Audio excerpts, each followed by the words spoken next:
Well, hello and welcome to episode number 353 of the Plane Talking UK podcast. In this week's show, Boeing announced more delays to the 777X program. Southwest are stopping all emotional support animals on board, and UFOs are filmed from the flight deck. Matt, cue the X-Files music. And in the military this week, HMS Queen Elizabeth takes over Flagship status, and the US Air Force wants to add curtains to the toilets on their B-52 bombers. So, joining me this week, as always, in the PTUK studios, and this week, totally tech problem-free, it's Matt Smith. Yeah, if only that were the truth.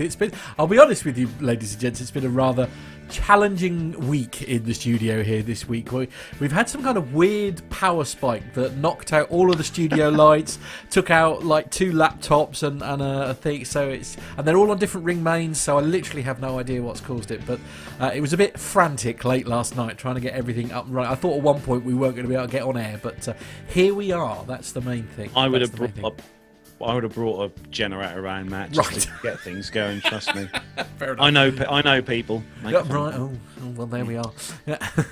This week we're missing Armando. Armando's off. We've given him 2 weeks leave, and obviously because Nev is back, so we couldn't obviously have. No, of course, absolutely. Well. The embargo's still in place, I see. Yeah. Armando sends you all his regards. He is busy doing flying somewhere, so hopefully we'll hear from Armando in a few weeks' time when he's back on the show. But joining us as always this week on the show, it is the connoisseur of not just fine wines but also fine airlines. It's Neville Bounds. Yes, I am back after my absence from last week. We had our 3-day sales meeting when, of course, I would normally be in Portland, Oregon for that. But, of course, not being able to fly, we had it virtually instead. So that was all very good. Quite tiring, I have to say, but it was 3 days worth of stuff. But it was great. And very pleased to be back on the show tonight to see everybody. Good. So, Nev, I take it you're missing your usual jet set kind of work. Oh, don't. It's awful. I need to commit aviation, I think. But, I don't know when I'm going to be back on a plane next at the moment. The last flight was to Gibraltar in November for my birthday, and that was it. So I've no idea when the next flight is going to be. But you've still got your gold status with BA, though, haven't you now? Yeah, they've very kindly extended it for another 2 years, so that's very nice of them. But, I've got so many vouchers to use up from cancelled flights for work and for personal stuff as well. We're just going to have to see how we go. There's no guessing at the moment at all. Actually, you mentioned Armando, and essentially what he's just done is sent some aviation porn. So there you go. Look, this is just fresh off the fresh off the presses. He sent the pictures to +44 757 224 9166. That's our WhatsApp number. Please feel free to do so during the show if you wish. +44 757 224 9166. So yes, he's committing some aviation by the look of it. That looks very nice. Didn't he say that he was on a Gulfstream 650 or something, a brand new? Yeah, it did look super. Yeah, we could fly. Yeah, it did look pretty. There we go. There we go. Looking very comfortable in his new little craft. And he's wearing his mask. I know, good isn't that boy. good? Yeah, absolutely. Good boy. There we go. Yes. Yeah, it's all right. Enough now. I'm bored. Enough now. So this week on the show, we have got a very special guest. And for those of you might follow him on YouTube, his page on there, KC the Pilot, if you look for him on YouTube, got a great channel on there with some absolutely fantastic videos. So it gives me great pleasure to welcome onto the show for his first time. KC, welcome onto the show.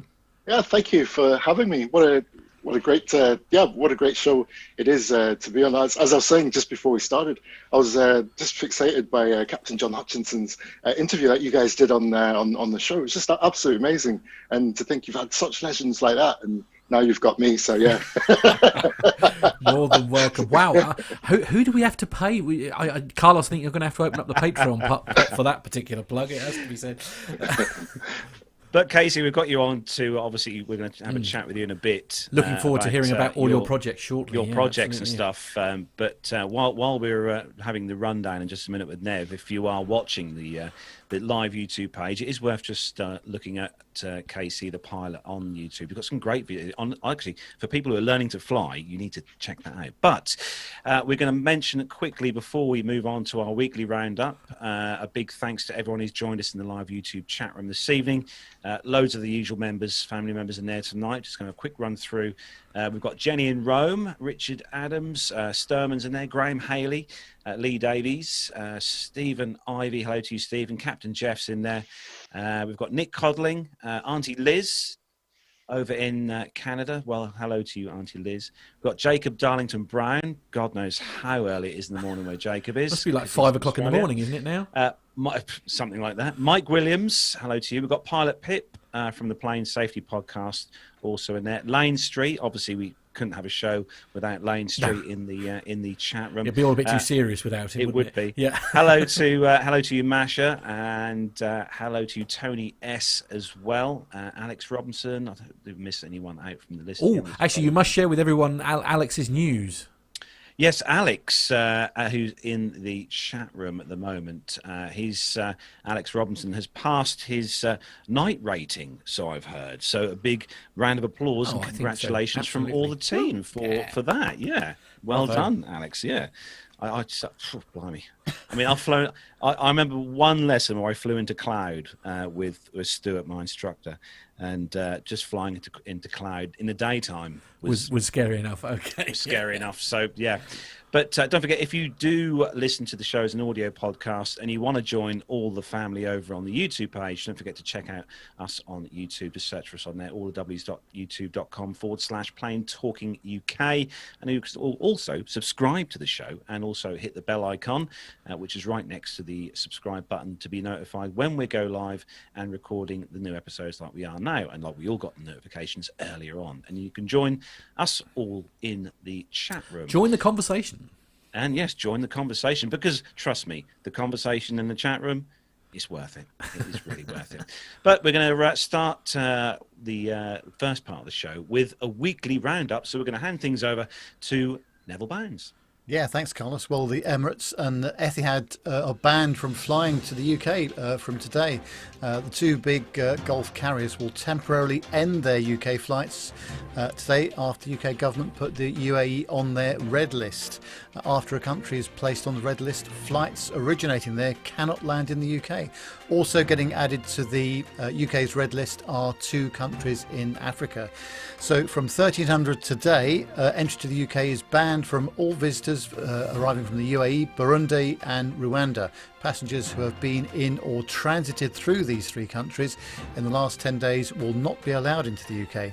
A media statement issued by the UK's Department for Transport on Thursday said the decision to ban travel from these destinations follows the discovery of a new coronavirus variant first identified in South Africa that may spread to other countries, including the UAE, Burundi and Rwanda. And of course, this applies to any flight as well. So BA just about managed to get their A350 from Dubai into Heathrow with 2 minutes to spare today.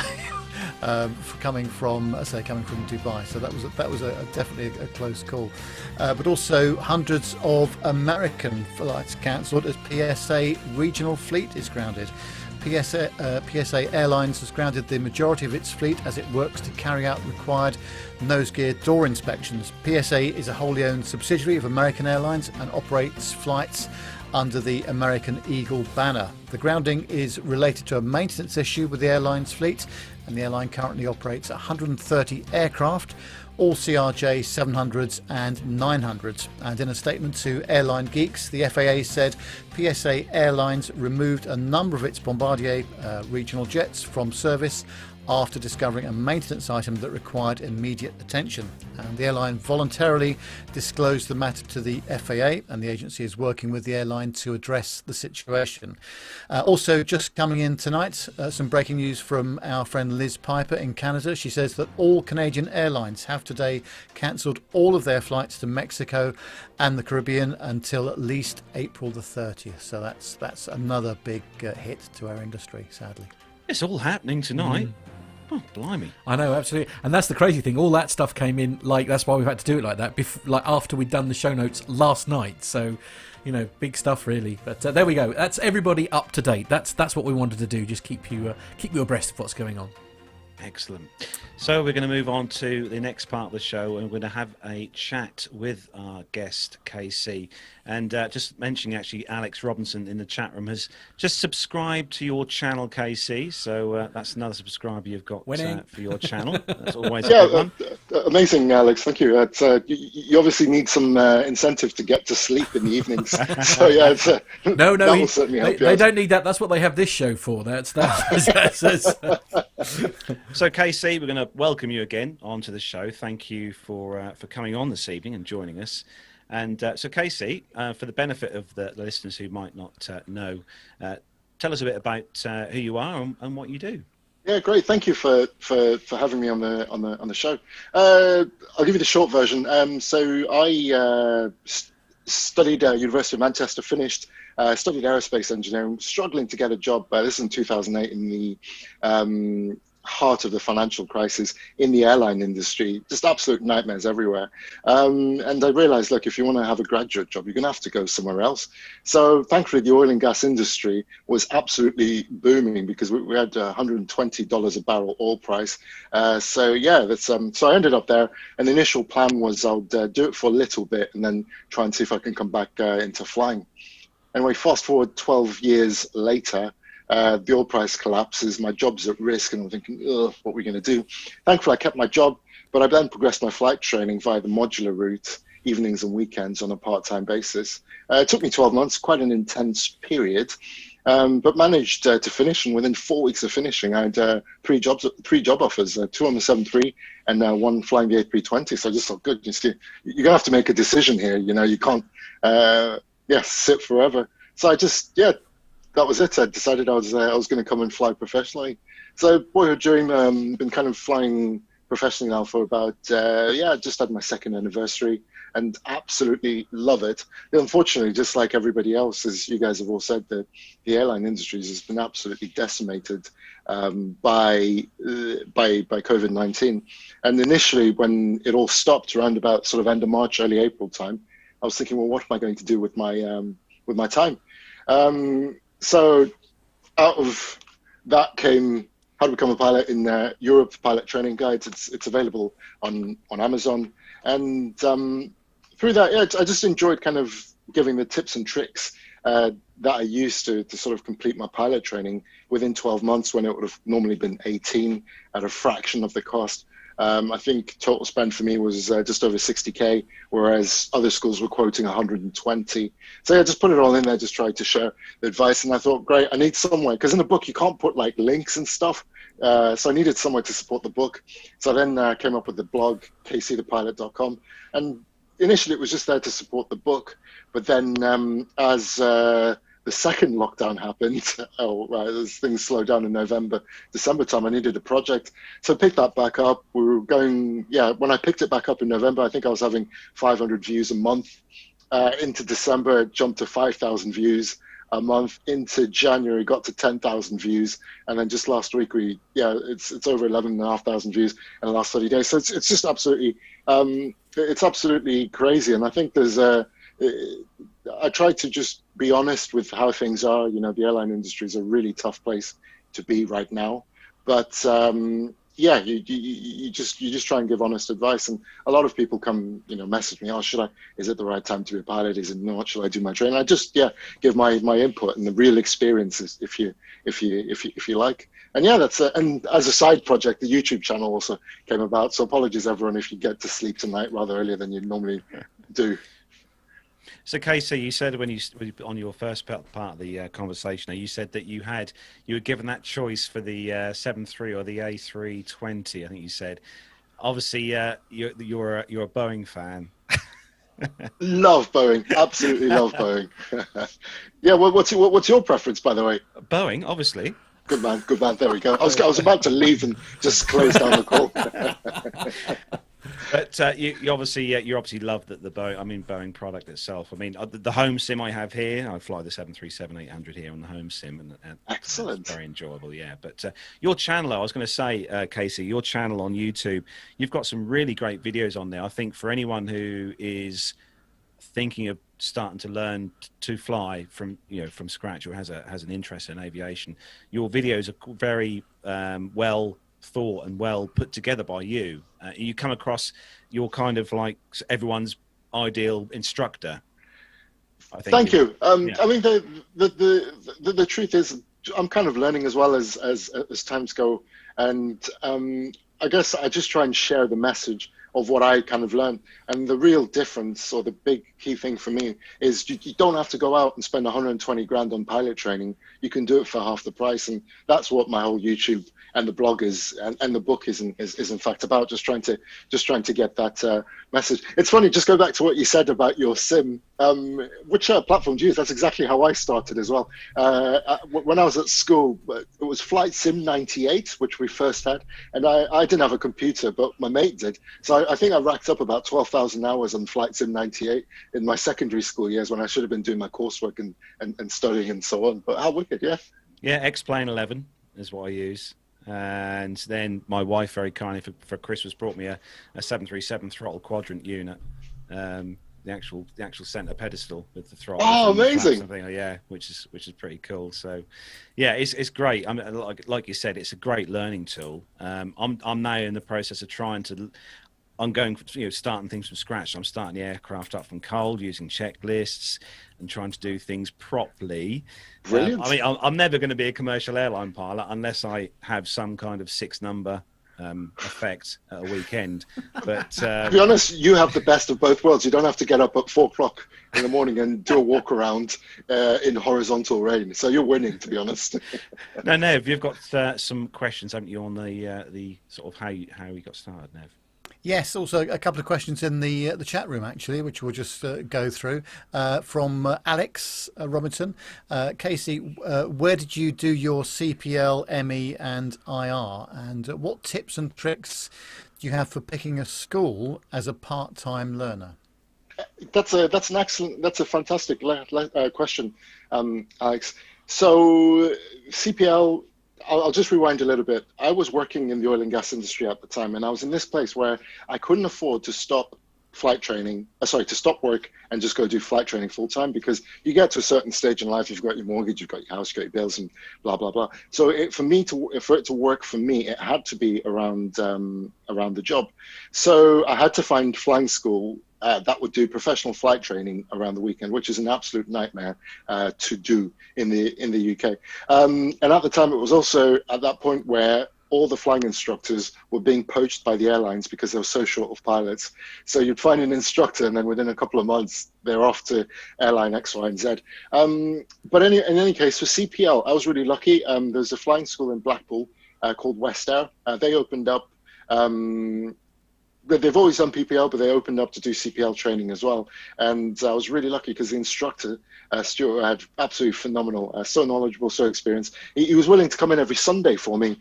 So yeah, I did my CPL course. I think I started in sort of late February, and I did my skills test early June. So yeah, around about 3.5, 4 months, something like that. And for the multi-engine instrument rating, unfortunately, the school's now closed down. It was with PTT in Leeds, and I found an instructor who was really kindly offered to come in on a Saturday, and I'll go to Leeds every Saturday and I'll go to Blackpool every Sunday and kind of progress the CPL and multi-engine instrument rating around the job. It was okay, but I think at the end, because of the intensity of the flying, particularly as you come towards your instrument rating, you've got to be flying every 2 to 3 days.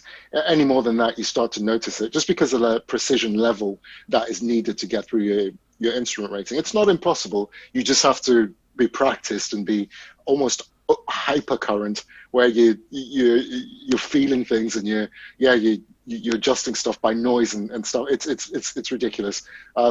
Anybody who passes a multi-engine instrument rating, single pilot, it's a pinnacle of flying you'll never ever get to again in your life.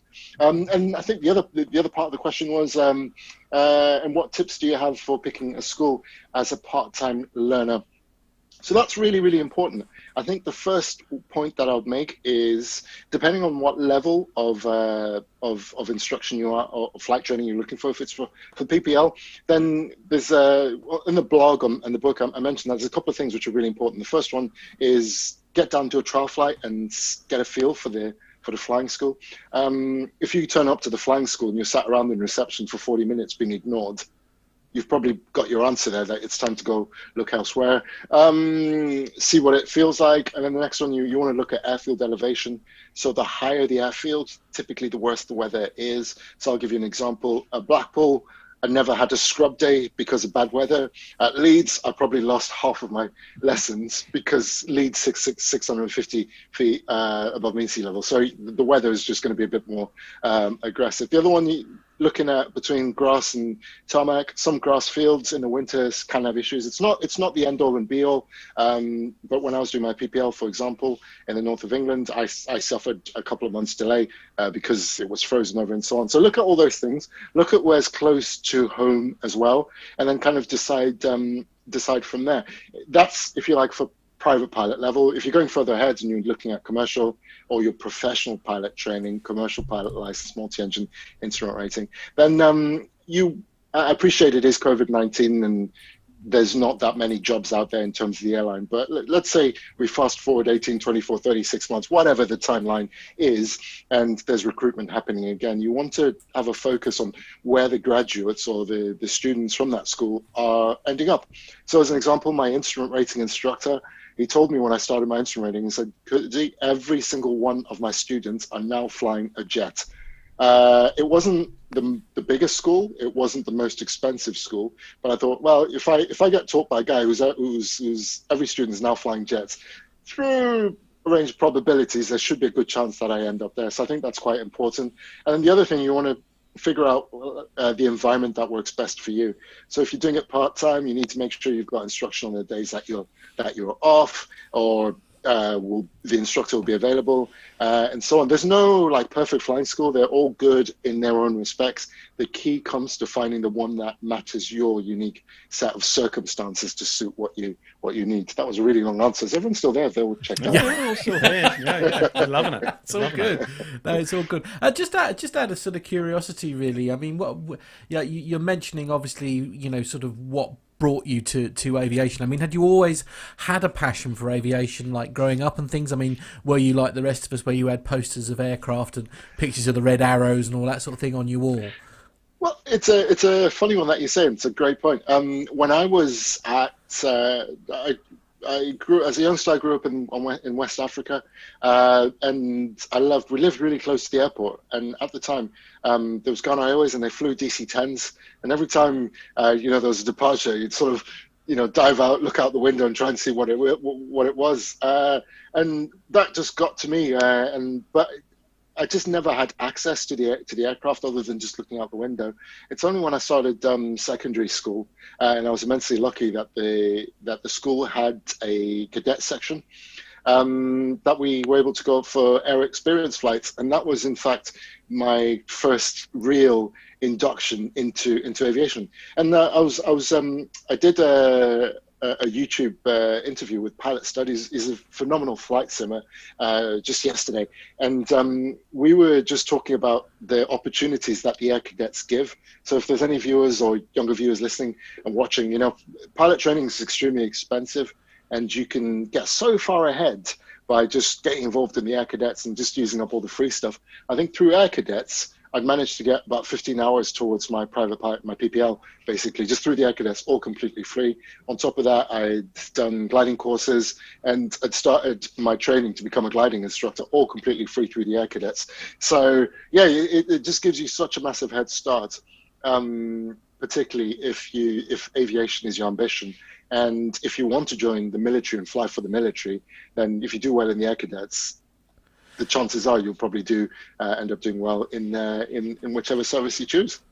So, I mean, you touched on the cost there, actually, and Lee Davies in the chat room is sort of asking the question. And I guess it's one of these loaded questions, but he's actually saying for younger people, any idea of like a ballpark figure of what people really need to have access to in order to achieve where you've got?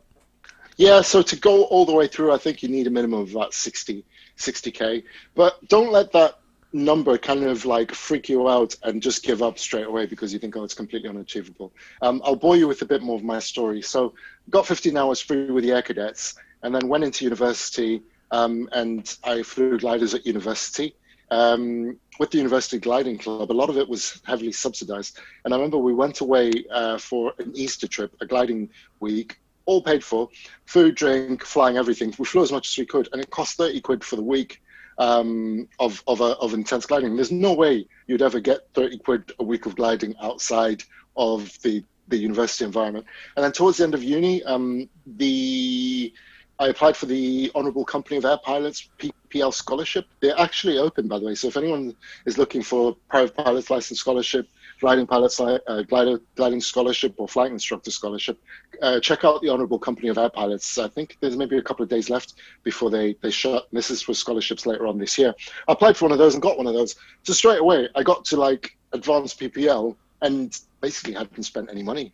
And then once you then, start looking at work and hour building slowly, it took me from PPL to getting into the 7.3 right-hand seat. Oh, sorry, it took me from my first flight at 14 to getting in the right-hand seat 7.3, 20 years. So it's not like, it was just a switch where you flick it and it goes. It's almost like an apprenticeship of just this meandering journey of 8 airplanes. And then suddenly, bam, you're there, you're on the runway, and you're about to press the toga switches and set the takeoff thrust for the first time. You're thinking, this is nuts. But yeah, that's. I hope that maybe answers it. But the key thing is, don't just chip away at it, and eventually you'll get there. The great thing of modular is you can do it in kind of like pieces, which is what I really push on the blog and in the book. It's not the only way, but it's a much higher chance of doing it. And also, the other thing that a lot of people don't realize is, even after you finish your training in a normal environment, pilot jobs are extremely competitive at the bottom end, at the low end for low-hour pilots. So hazard a guess, you're probably, I'd say for in the normal times, assuming no pandemic, I'd probably say, there's somewhere between probably 1,000 people for every job that's going. It's not impossible to get the jobs, but you just got to prepare in a particular way. And that's when it becomes all the more important to have employment after you finish your flight training in whatever you're doing, be plumber, builder, engineer, whatever it is that you're doing, nurse, doctor, because you're going to need to keep your license current.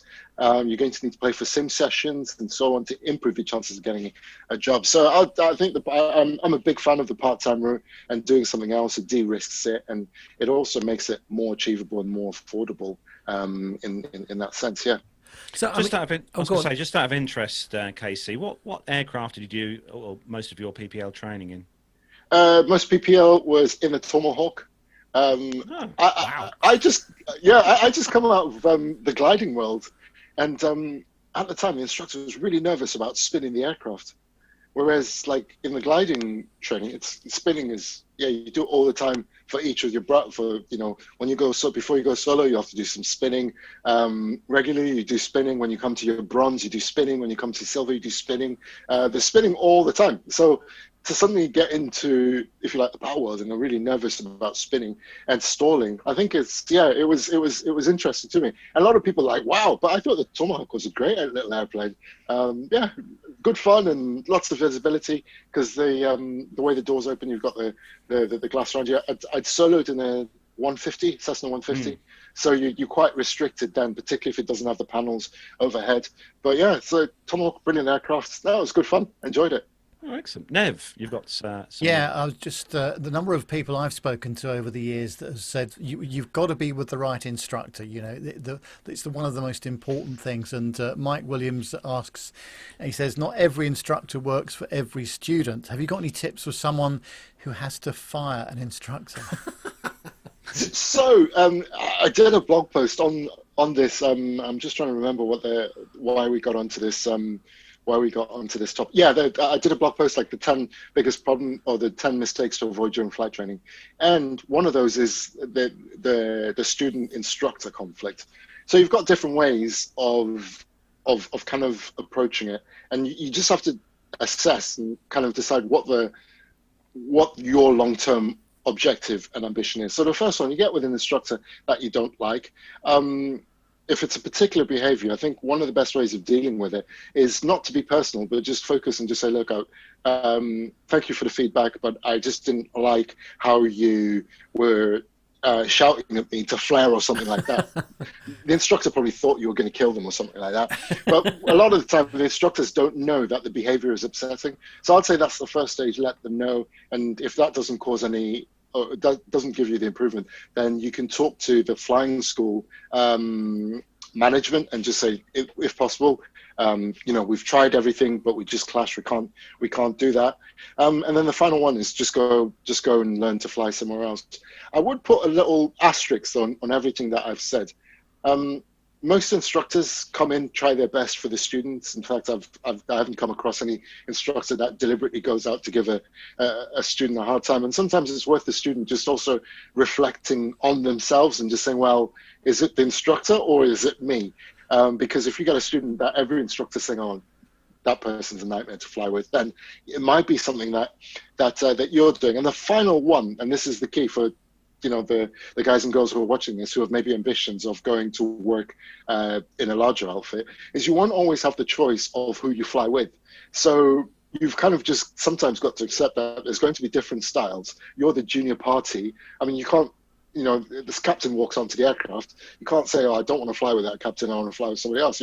You'll be out of a job straight away. So you have to be able to mold and work to the different personalities. And that's probably, I would say, one of the hardest jobs as a first officer. In Western Europe, we're very lucky because the crew resource management is very good, not too many cultural differences. But I think elsewhere where maybe there's a bit of a gradient, that can be one of the challenges that you need to work to. Yeah, that's in a nutshell. I think that's a big one, yeah, to look out for. And a question from Andrew Hall in the chat room. Hi, Andrew. Now, Andrew is the one responsible for this. So this is why poor Casey is on the show in the first place, is because Andrew reached out to us. Andrew ran the cadet section when I was at school, so he's an absolute legend. Oh, get that. Yeah. I know. Yeah, he says, where did you do your gliding? RAF Silverstone or Portnoak? Gliding with the cadets, initially it was in Arbroath for the gliding scholarship, and then did is it Watersham? I'm not sure if it's still open. RAF Watersham is it's the Apache base, not far from where we are here. Cool. Well, there's a VGS school there at the time, and I did my the next bit on after the gliding scholarship. I think they call it the AGT, the Advanced Glider Training Course, and then through the uni it was various airfields in the northwest of England, because I was at uni in Manchester. So yeah, it's a little bit mixture. Never got the chance to go up to Portmoak, but I hear the wave in Portmoak is absolutely is amazing, and a lot of people set record flights for various badges and stuff. So yeah, that's quite cool. So Stephen H in the chat room is making a couple of suggestions here. As I say, we've had a few suggestions about ways in which one can get rid of their instructor. I mean, Stephen H has suggested perhaps do it by text. I think we need some time away. It's not you, it's me is one of the options that they've given. And as you can always rely on with Pilot Pip, basically just says be a man, just stop calling them, which is lovely. I do appreciate that approach. Thanks, Pip, as always. And a nice comment from Nick Codling in the chat room. Actually, Nick says, absolutely. What a brilliant guest. Yeah, absolutely. So, yeah. Definitely. And Lee, David, everybody's agreeing, so that's fantastic. Oh, thank you. Right, okay. So any other questions that we need to sort of get out there? I mean, it's the blog side of things obviously is I mean, as you say, is it sort of more as a resource really for people to refer back to? So initially, it started off as a place where I could put links for my book. So it was caseythepilot.com/blog, and they'll go on then, like in chapter 12, I would have been like, oh, if you're doing an airline assessment, you want to click on this website because that's the one I use, blah, blah, blah.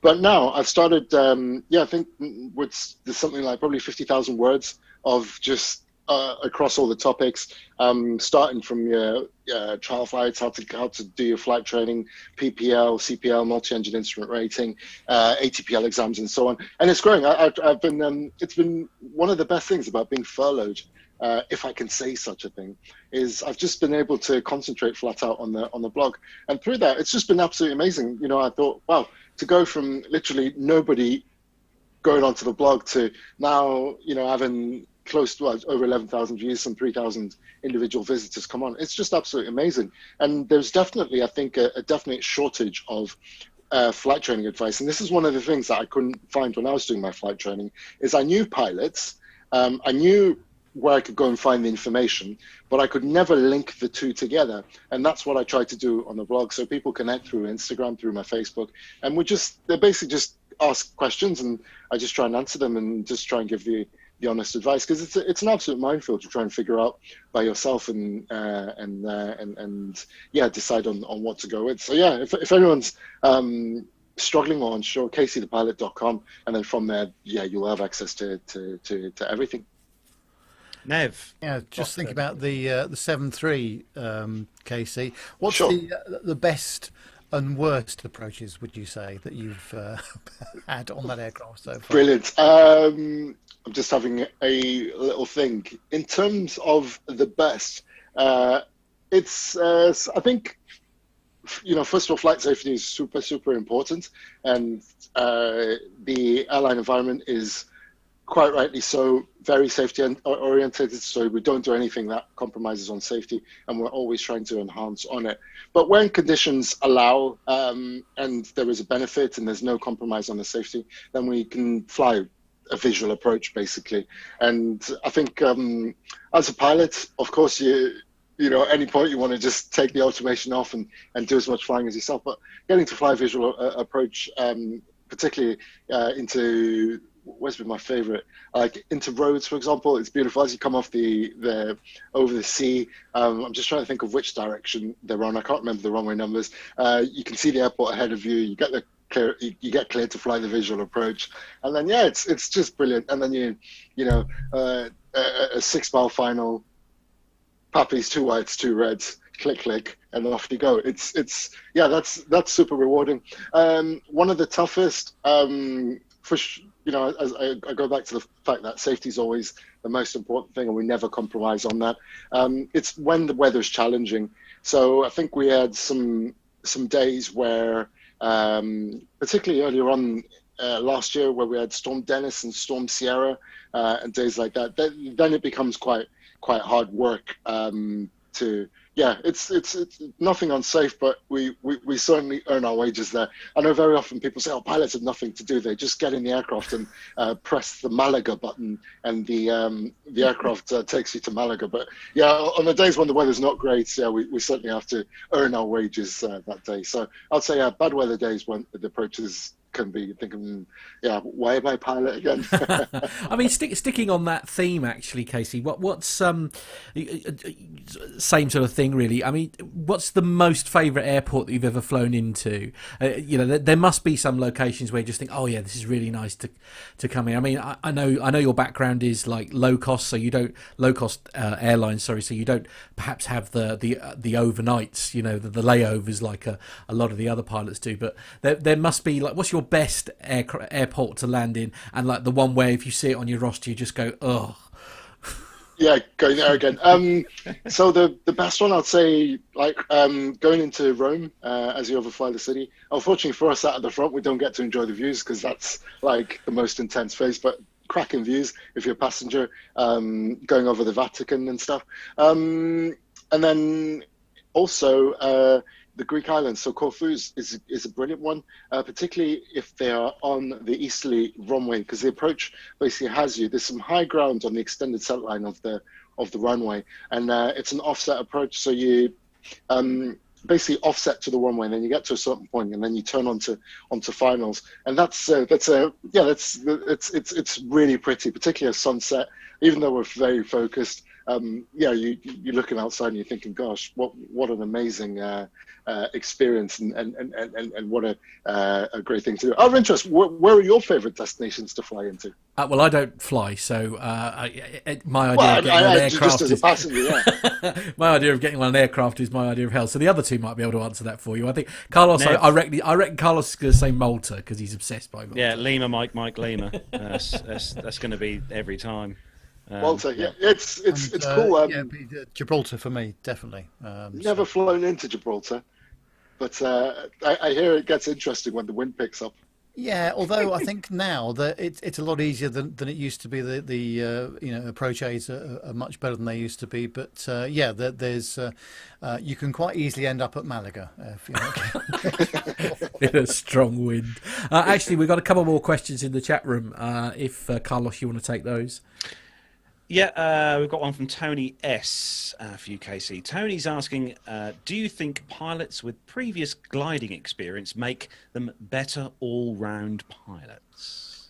Great question and comment, Tony. I would love to say, yeah, absolutely. If you've flown gliders like myself, you instantly as qualified as RAF Red One. No, but that's not true. Truthfully, I think yeah, I mean, the truth is, I think the skills to be able to fly gliders successfully gives you all the right ingredients. So you've got to be really smooth in the controls. You've got to have a good understanding of the weather. You've got to feel what the aircraft is doing, and all that will only help you. If you're smooth at the controls, and when you come to do your multi-engine instrument rating and stuff like that, it's one less thing to have to think about. But yeah, just how like. What's the word I'm looking for? How sensitive with the glider you have to be, and how sort of in tune with it. I think if you fly gliders well, then definitely. And I think flying gliders is actually harder, I think, than flying a powered airplane because you don't have an engine.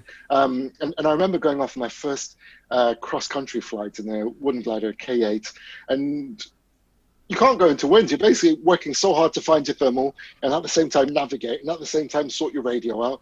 And then you get a bit low and then find another thermal and go on. So it's an absolutely amazing skill to be able to fly gliders, and absolutely it will help you in the end. And that's not to say if you don't fly gliders, you'll be a useless pilot. It's one of those. Nev, we've got loads more questions in the chat room, haven't we? Yes, I noticed an early one actually from Pip, who asked what when you were at university, what subjects did you study, and have they been useful for you in your flying career? Yeah, great question. So at university, I studied aerospace engineering. Why did I pick aerospace? I always wanted to fly. I was really lazy during my A-levels, and my mum was like, have you picked what you're going to do at uni? And I hadn't, and I left it to the last minute. She came in cross at me. She was like, right, what have you picked? And on the spot, I went on the UCAS website, and then very quickly came aerospace engineering. I did the maths quickly, and I was like, well, that's aeroplanes, and maths doesn't send me to sleep, so that works. So I was like, yeah, aerospace engineering, click. And then that was that. And it was a really technical course, heavily technical. You do a lot of optimization, a lot of maths and all those type of things. And I think what really carried me through was the love of aviation and the love of airplanes. So it kind of put it all into context. Like they'll ask you, oh, what's the bending moment going to be on this A380 wing at maximum takeoff weight and da da da da da da da da. And for most it would be dry, but I'm like, oh cool, it's an A380, guys. Let's go and do this and do that. Did it help me? You don't need a degree to become an airline pilot. You don't. I think where it helps me the most is just the ability to take in information quickly, to maybe more so from the job rather than engineering, rather than from the degree, but having to deal with problems with sometimes conflicting priorities. So let's say in the sim, you have got multiple failures happening at the same time. This is purely in the simulator, not in real life. And you've then got to prioritize what you deal with, what's the most important thing, and go from there. So yeah, it's more just from the general life skills as opposed to, right, you studied and in second year university, they taught you about thermodynamics and now you use that in the job. No, absolutely not. KC, obviously from a passenger point of view, and obviously with Nev flies quite a lot for business as well, or did do until this thing happened. But anyway, do you think it's important from a pilot's perspective? Obviously you're at the front there, for us in the back to have really good PAs to kind of, because we're in, I mean, as passengers and aviation geeks, we're interested in what's going on outside rather than what's going on in the IFE or whatever in front of us. But do you think as a pilot, it's good to have a kind of good PA to explain things? Because some airlines do, some airlines don't bother, as we know. Yes, that's true. I think it's a tricky one because I mean, if it was me and just left to me, I'll tell you everything because I love everything and I want to talk about everything that I do. But my girlfriend's mum, for example, is a really nervous flyer and she does not want to know. She just wants to get there with the minimum amount of input. So I think when you've got the general public, you've kind of almost got to present the information in a way that's not lying to anybody, but you also don't want to unsettle anybody who's nervous of flying, you know. And I think the whole airline environment is tailored to try and make the experience as comfortable as possible for everybody. And I think that's a good thing at the end of the day, because I couldn't think of anything worse than like stressing, you know, my girlfriend's mum even more because, you know, I'm explaining things that she just doesn't want to know about. So yeah, I suppose that's the thing, isn't it? Especially as, you know, I'm well known for being a nervous passenger, and sometimes I don't know. I suppose it's finding that balance, isn't it, where the passenger is informed enough that they're not worried about what's occurring, but at the same time furnishing some, because sometimes if you do get like information overload, that can be enough to sort of, you know, freak you out more.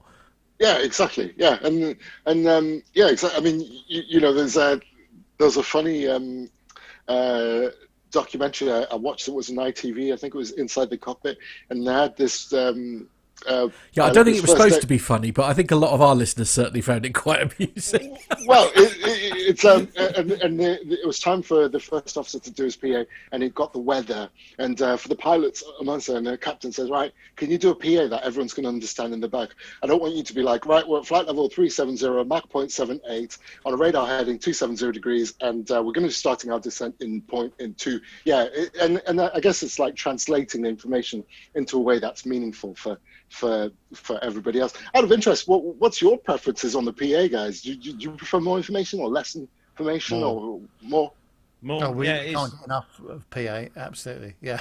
But that I do realise that I accept that is not everybody's cup of tea. Yeah, I'm certainly in other countries that I've flown as a passenger, there's been hardly any PA at all. Just perhaps when we got to the top of the descent, and that was it. But no, I think certainly flying in and around the European regions, you do get some pretty reasonable PAs for the most part, I would say, for most people. Yeah, sure. I've got another question for you. That's from Mike. From Alex again. He says he's just finished his ATPL. Which skills and or knowledge from the theory do you use the most during your day job? Great. Alex, first of all, congrats on getting through the ATPLs. I think they were definitely the hardest thing I've ever had to do in all my life. And what a slog. So yeah, good effort on getting through. The ATPLs is a tough one. Some of it, like, for example, the stuff that I found was most helpful was MET is really good. Performance, you use the performance every day as we're calculating our figures. And I think the way they go through it in the ATPLs is quite a good thing. What else is quite useful? Mass and balance as well from the ATPLs is used. In terms of like skills that you're after, so Sorry, Alex, I'll bore you a little bit with this now. You've got the ETIHAD or pilot competencies. I'll try and rattle them off, but I'll probably get them wrong. So the first one is flight path control, manual flight path control, automatic, problem solving, leadership, teamwork, decision making, organization, prioritization, working to procedures, all that sort of thing. So all that sort of thing just then becomes really important. If you just Google the 8 sort of competencies that they're after, that's basically the main one. And I think when you come to an assessment, hopefully things pick up in eventually.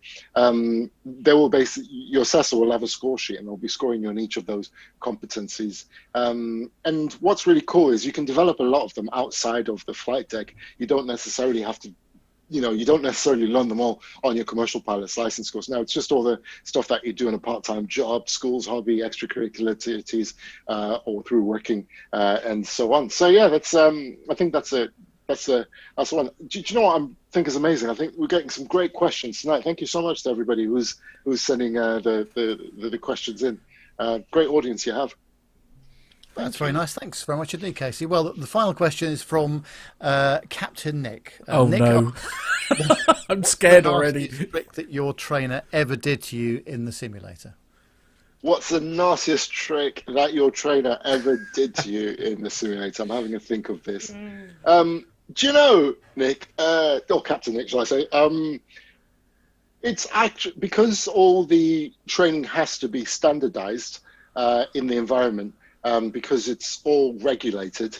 There isn't really any opportunity for, if you like, nasties, tricks happening. And I never really had a situation where, they catch you out. I think, so pilots have to do 6 monthly simulator checks, and it causes a lot of anguish and a lot of angst, but I haven't come across yet a sim check that's deliberately tried to catch you out.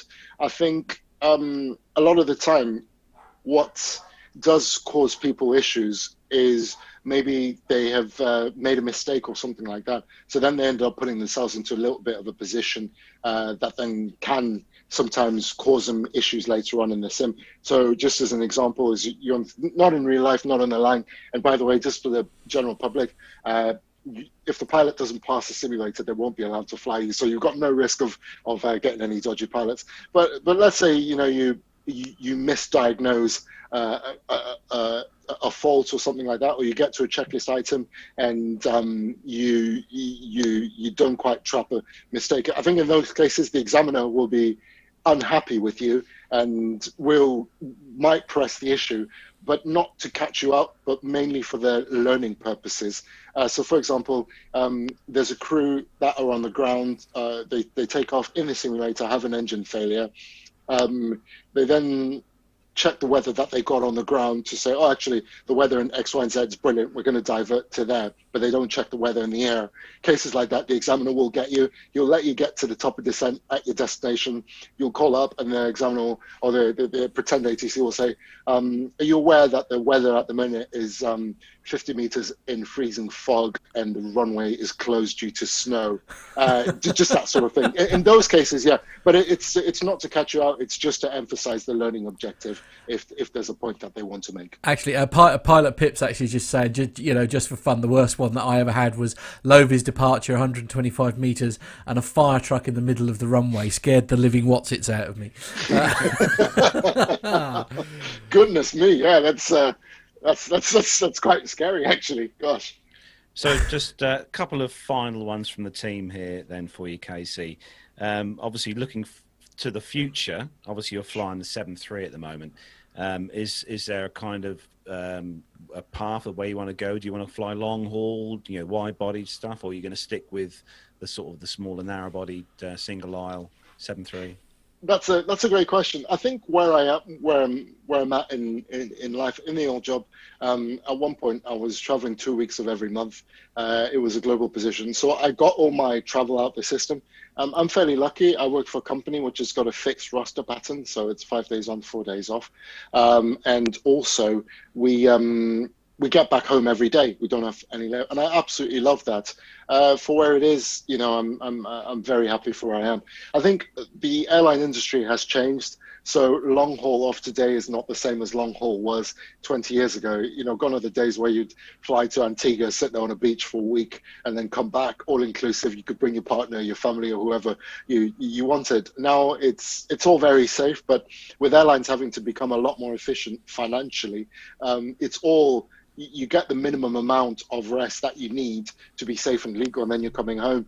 And with long haul, unfortunately, you can find yourself, let's say, flying westbound, going to the States. One day you get there, you have your day's rest, you come back, you have 2 days off, and then you could be going across to China the other way. The long-term effects on that in terms of your personal relationships, in terms of your and so on and so forth, I think for family life would be quite difficult because you'll just never be home. So no, it doesn't really appeal to me. In terms of the flight deck and what it is, I don't think there is a great deal of difference without sounding odd. Okay, fine. An A350 will have maybe different systems, slightly more advanced systems compared to a 737. But for all intents and purposes, it's the same thing. We get there and we set a cruise at 37,000 feet. And in front of us will be a 777 at 37,000 feet with the same view, listening to the same frequency. So yeah, I don't see for me personally, I don't see the attraction there. So we've got one last question to ask you, which Nev is going to ask you, and it's a question that we ask all our guests. So Nev. Yes, it's the question. Oh yes, hit me.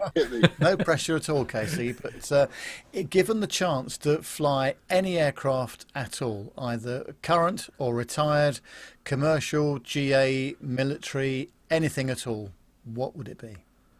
Can I give two? I know that's cheating slightly. You can have two.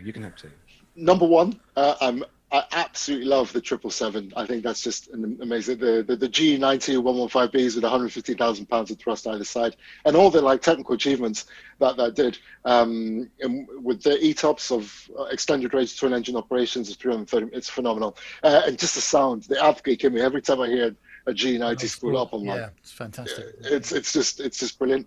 And the other one it's got to be Concorde. I think when you're I used to listen to on YouTube. You can listen to some of the PAs that the captain used to make, and it's just brilliant. And they'll tick over 0.97, 0.98, 0.99 Mach 1, and the captain will come on cool as a cucumber. Well, there we are, ladies and gentlemen. Mach 1, the speed of sound, no bumps, no bangs, Concorde. And you just think that is cool. Love it. I love that. That's so cool. That is so cool. I'm sure you've. Sorry, this is the last. I'm sure you've heard of the PAs and stuff where they come on and say, "Well, ladies and gentlemen, we're sat at 60,000 feet, Mach 2. Everyone else around us is sat in spacesuits, but we're sat in lounge suits." I love it. Nev, you had the pleasure of actually being on Concorde, didn't you? It was my first ever flight, would you believe? Back in, it was in the 70s. My father knew someone that worked for British Airways Engineering, and they did a friends and family day trip out around the Bay of Biscay and back again. And I didn't really, so the first time I'd ever been on any aircraft whatsoever. I really couldn't understand what all the fuss was about. It was only until I got on my second aircraft, which was I think it was a Monarch 737 out of Luton, probably going to Mallorca, realised how disappointing the takeoff was compared to the one that I just had. But that was where my love for it started. And then we had the opportunity, obviously, as you saw, of interviewing John Hutchinson at the start of the year, which was amazing, fantastic, and really, really good.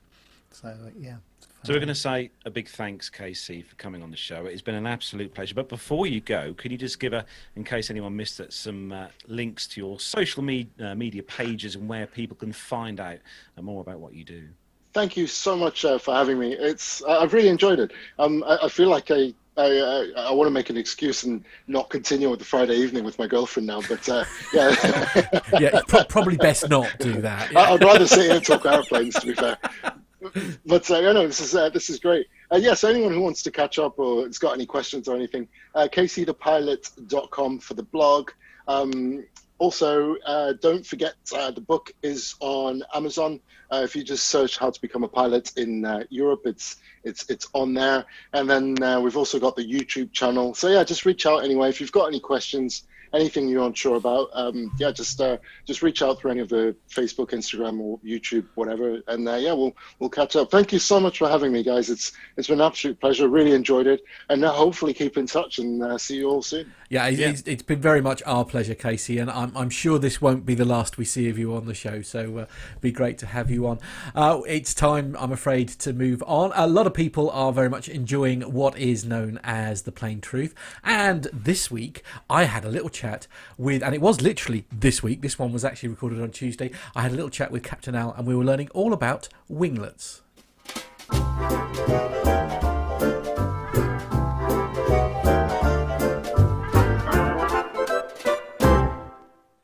Hello and welcome to another Plain Truths, and this week we're going to be talking about winglets. Joining me as always is the legend that is Captain Al. Hi, Captain Al. Hi, Matt. How are things? Yeah, very good. Thank you. Very good. Thanks Good. for agreeing to join us on another session of The Plain Truth. Really enjoying No this problems. series. And I see you've gone for a meaty one this time with lots of science and aerodynamics. Absolutely, why not? Indeed. So let's get cracking, shall we then? So look, I feel like winglets are a new thing. I mean, they aren't a new thing, I suppose, because they have been around for at least 20 plus years. I'm sure you'll tell me. But there was a time when there weren't winglets, and then suddenly winglets appeared. So really, what are they, and what do they do? Okay, well, yes, you're absolutely right. They are a relatively new occurrence. And basically, it's all about the sort of continuous evolutionary process of aerodynamic design. So if you think about the design of cars, as we are now in 2021 versus how they looked, say, 20 years ago, you can start to see, oh, well, people are spending a lot of time in wind tunnels and, computer enhancement to try to make these cars more aerodynamic. So quite clearly, it's beneficial in aeroplanes as well. So if you go back, 30 years or so, time flies, no pun intended, wingtips just sort of kind of ended. They were just where the wing ended. It was just a natural curve. And then as the ability to simulate aerodynamic flow over wings became more and more possible with the power of computers, aerodynamics started to look at what actually happens to the airflow over the top of the wing, because of course we all know that aeroplanes fly by virtue of Bernoulli's principle. So you've got air flowing over the top of the wing, air flowing underneath the wing. One creates a low pressure area, high pressure wants to go to the low pressure area. That's what causes you lift. And I'm not going to go into any more detail than that because I'm not educated enough or scientific enough, but that's what we know. The upper surface of the wing has a greater length, if you like, than the lower surface because of the shape of it. So the top is curved and the bottom is typically flat. So therefore, air has to speed up as it goes over the top to arrive at the same point in time as the air that goes underneath. What they then started to look at is what happens along the length of the wing and what happens to the air at the end of the wing. And what they started to discover was that air flow was basically rolling over the top of the wing into the underneath, and that's undesirable. So, how do you stop something going somewhere that you don't want it to go? Well, you build a fence. So on the picture that's behind me, you'll see an A321, I think. And you'll see that on the wing tip itself, there is the wingtip fence. It's the little yellow bits that are pointy up and down. And in simple terms, they stop the airflow from coming over the top of the wing and underneath and vice versa. It's just a fence. So that's a very simple one that goes back to the original design of the A320 family. And then, it was discovered that, this is quite good. Now, one of the benefits of this, the primary benefit, is that if you are managing to create more lift out of the wing, then ultimately it's more efficient. And what are we all about? We're about saving fuel. So that's the driving force, is fuel efficiency. So then clever people with computers started to look at other shapes. And on the Airbus models, you'll see then that there's a particular point in time where we just go from simple wingtip fences into sharklets. So it's a bigger fence, basically. And that's all it's about, is that they worked out that actually, if we have a bigger fence, we can stop more of this air going in the wrong direction, and we can increase our fuel efficiency. And where you have, say, the Boeing product, well, they went from basically nothing to that kind of split wing that you see on the modern 737s. And also quite a huge sort of upper fence, if you like. Now, it all really revolves around, I suppose, aerodynamic paintants, how your wing is designed and, the exact specifications as to what sort of shape of fence. And I suppose you could say that there's an element of fashion. So everybody's trying to look for that unique style and to achieve the end result. So when we first had the big sharklets on the Airbus, Airbus came out with a fuel-saving figure. And what we actually discovered in reality was that the fuel savings were greater than what Airbus had predicted at. Now, there is one drawback to having these big fences, winglets, sharklets, simulators, whatever you want to call them out on the wings. And that is when it comes to dealing with the aeroplane in a crosswind, because you've got quite a large vertical plane that the wind can get hold of. So it does make, in certain cases, crosswind handling of the aeroplane a bit more difficult.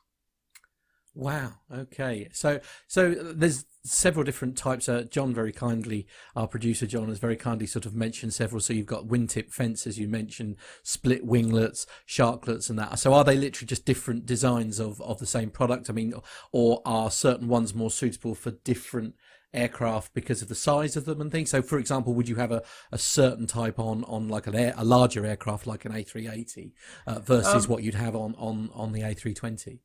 It's a difficult one because it all really revolves around the same end goal, to get more efficiency out of the wing. And it's a function then of, obviously there are sort of, if you like, patented or copyright shapes, because these are, highly valuable assets. Well, yeah. There's also the fact that with the major manufacturers, they're not going to copy one another, because that's almost an admission, well, that they got it right and we didn't. So everyone's going to go down their own avenues. And then it's, the design of the wing. So if you look at, say, for example, the A330 wing, it has a huge wingspan. So it's a very, very efficient wing. So it doesn't necessarily need the same sort of funky bits as a less efficient wing might need. Or indeed, when you get up to large wingspans where you're trying to limit the length of the wing, because ultimately you've got to maneuver it between, buildings and lampposts and that sort of thing. So you can't just go bigger and bigger and bigger with the wings. So, the new 777 has, bits that fold up. So it's got an extra long wing, but it has to fold them up for ground maneuvering. So one way that you could say that you make the wing a little bit bigger is, having quite big winglets on it, kind of extending the wing out slightly. But yeah, it's all a function of very, very clever aerodynamics and quite an evolving subject. And I have no doubt that when the next new aeroplane is rolled out, and I mean a completely new one, we'll see another funky shape, and your guess is as good as mine. Well, as always, Al, comprehensively answered. Thank you very much. My pleasure.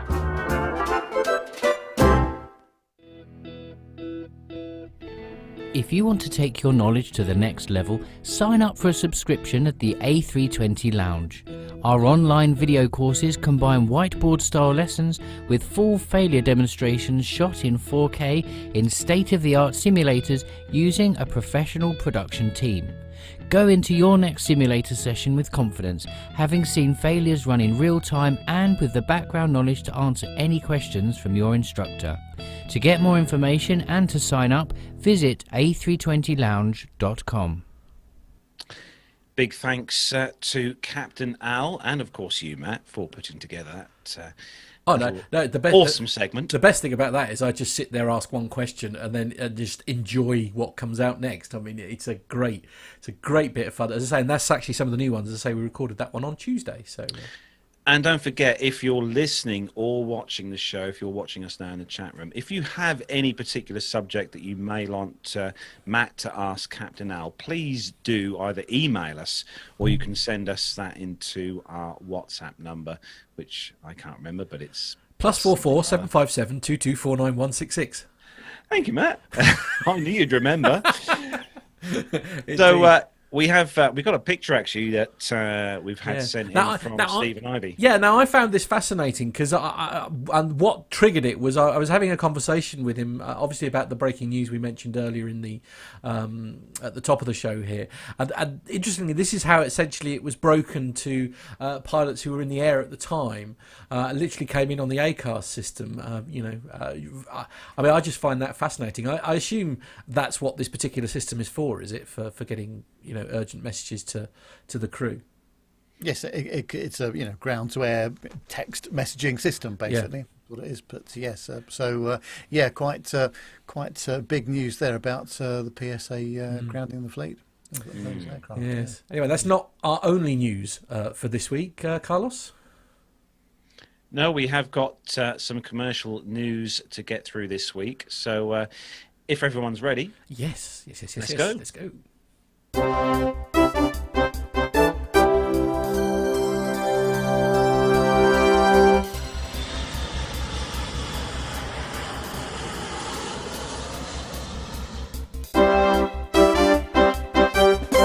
And we kick off this week with the first story, which is a Ryanair story. And the headline from travelweekly.co.uk is Ryanair extends free flight changes until the 31st of March. So Ryanair is extending a zero flight change fee for all customers who book before the end of March. The budget carrier is also allowing up to 2 booking date moves until October the 31st. In light of ever-changing COVID restrictions, Ryanair is giving customers greater peace of mind when booking their Easter and summer 2021 holidays, when Ryanair believes air travel will reopen following the successful rollout of the COVID-19 vaccines in the UK, Denmark and many other EU states, the carrier said. A spokesperson added, "If your plans change, so can your booking." So to provide as much flexibility and confidence as possible for Ryanair customers, we have extended our zero flight change fee for all bookings made in January, February and March. Mindful that COVID restrictions change regularly, Ryanair is now allowing up to 2 free flight date changes on all bookings up until the 31st of October.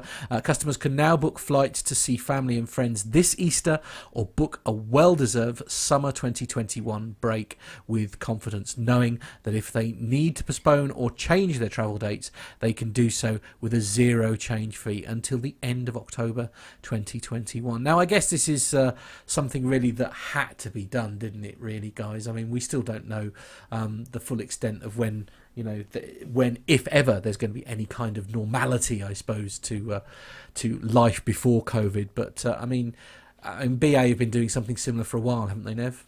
Yeah, I mean, I think the thing is, everybody is guessing at the moment because nobody knows, and that's the thing. Normally with these sort of situations, if you've got aircraft maintenance or you've got problems here and there, you can fix things and roughly when things might be back to service. Although the MAX is a good example of something which has just dragged on and on. Yeah. But with this sort of situation, all bets are off currently. Now, obviously, the airline business needs to get back to some kind of normality. Otherwise, no one will have an airline business. And if you think it's not just, it's the pilots and the crew, cabin crew and all the rest of it, it's the ground staff, catering, retail, all the things that are connected to what they do.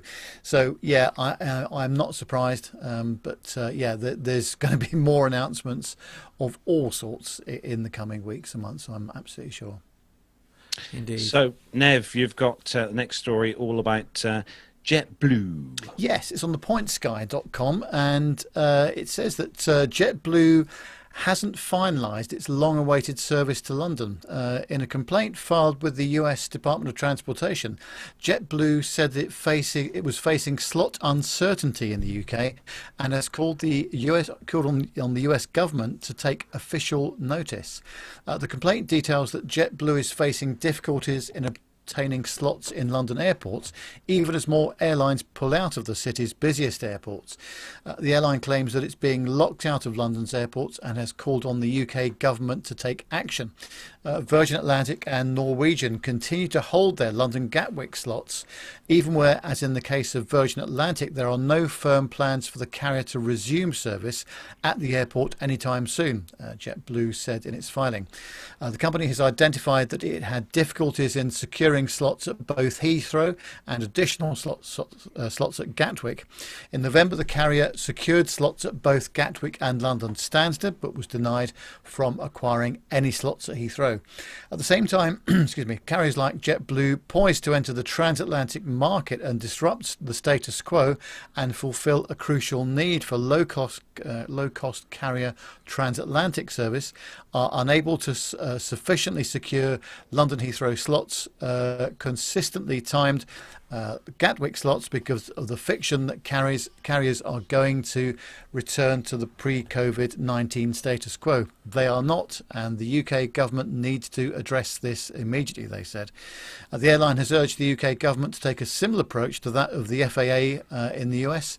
The agency has extended slot relief at 7 airports in the country, whereby carriers are exempt from the typical requirement that they operate at least 80% of their scheduled flights. But the FAA has urged airlines to return slots voluntarily. Earlier this month, a low-cost carrier, Norwegian Air, announced that it would be suspending the long-haul segment of its business. As a result, it was forced to close its crew bases around the world, including at Gatwick, where the airline focused its UK operations. But the airline still has its slots into the airport, which could be planning to use to bolster its long-haul operation. Well, that's one of those things that happens in the airline business, isn't it? Holding on to your slot because they are so valuable, and of course giving that up to a competitor's airline, it has long-term damage potentially. But there's stuff going on here, so some negotiation may have to take place, I think. Well, I mean, I'm sort of looking at this thinking, you say, obviously, as you touched on there, Norwegian obviously is sort of pulling out of long-haul routes and stuff. I mean, there have been airlines that we've lost off the back of this particular, incident, shall we say, pandemic, if you want to use another word.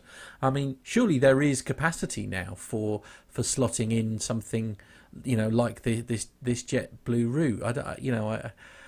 I think for me, are they going to need all their slots? I mean, because let's be honest, as much as I wish that in 3 months' time we're looking at the aviation industry going back to how it was, I do think it's going to be a good 3, 4, maybe 5 years before we see any kind of the volumes that we had before. I think looking at flights to the US, especially for when we were looking at flying out last year, and where we wanted to fly to Charlotte, because we were obviously going to go and see Steph and Armando. We were restricted really to obviously flying with American, or who code share with BA, or BA who code share with American. The problem with those flights was they're incredibly expensive flights because they have the monopoly on flying from here to that airport in the US.